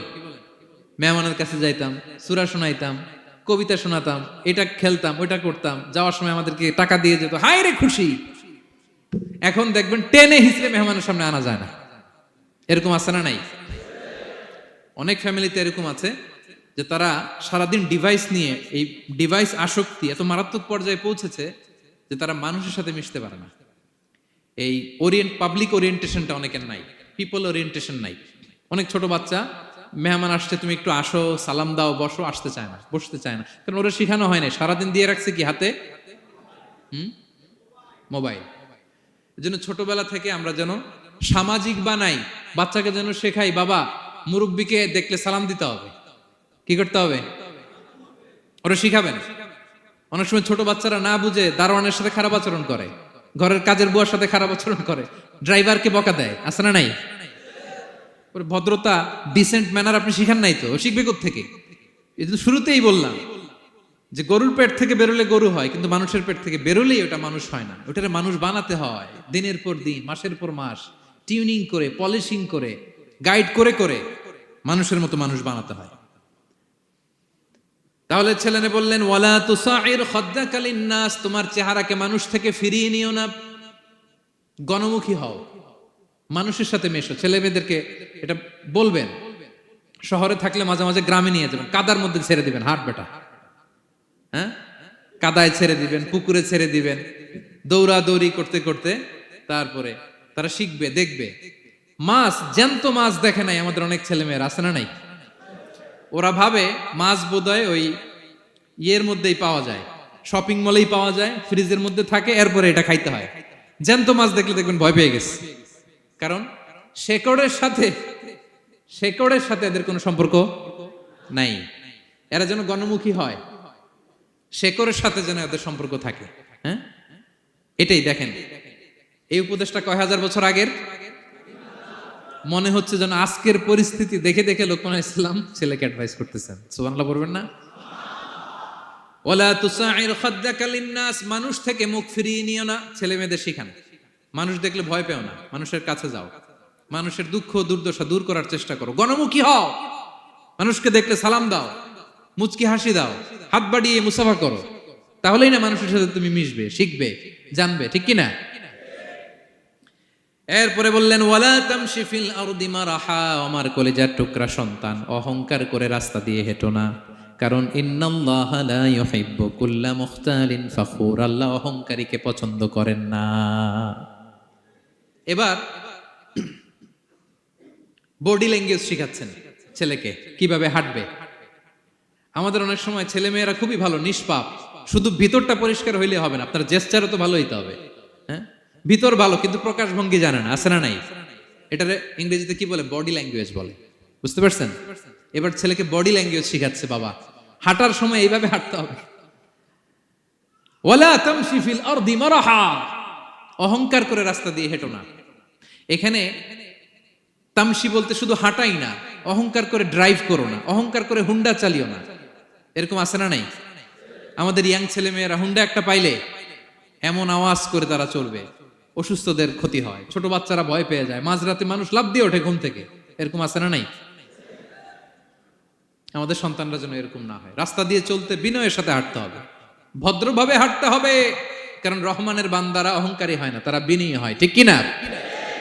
وعباد الرحمن الذين يمشون على الأرض هونا وإذا خاطبهم الجاهلون قالوا سلاما, রহমানের বান্দারা রাস্তা দিয়ে যখন হাঁটে দাম্ভিকতার সাথে হাঁটে না, অহংকারের সাথে হাঁটে না, বিনয়ের সাথে রাস্তা দিয়ে তারা চলাফেরা করে, ঠিক কিনা?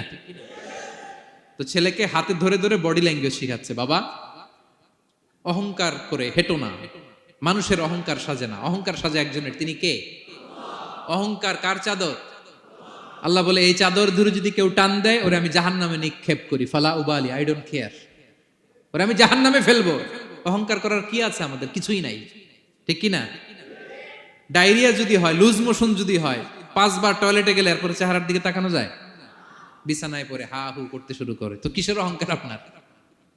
লুজ মোশন 3 দিন যদি হয়, হায় রে, চেহারার দিকে তাকানো যায় না, সুন্দর চেহারা ফ্যাকাশে হয়ে গেছে, তো এই মানুষের অহংকার করা সাজে না। ছেলেকে বিনয়ী হওয়া শেখাতে হবে, বাবা বিনয়ী হও, তোমার বডি ল্যাঙ্গুয়েজটা সুন্দর করো, তোমার কথা বলায়, তোমার চলনে বলনে সবকিছুতে যেন একটা মাধুর্যতা থাকে, একটা কোমলতা থাকে, শেখানোর দরকার আছে না নাই?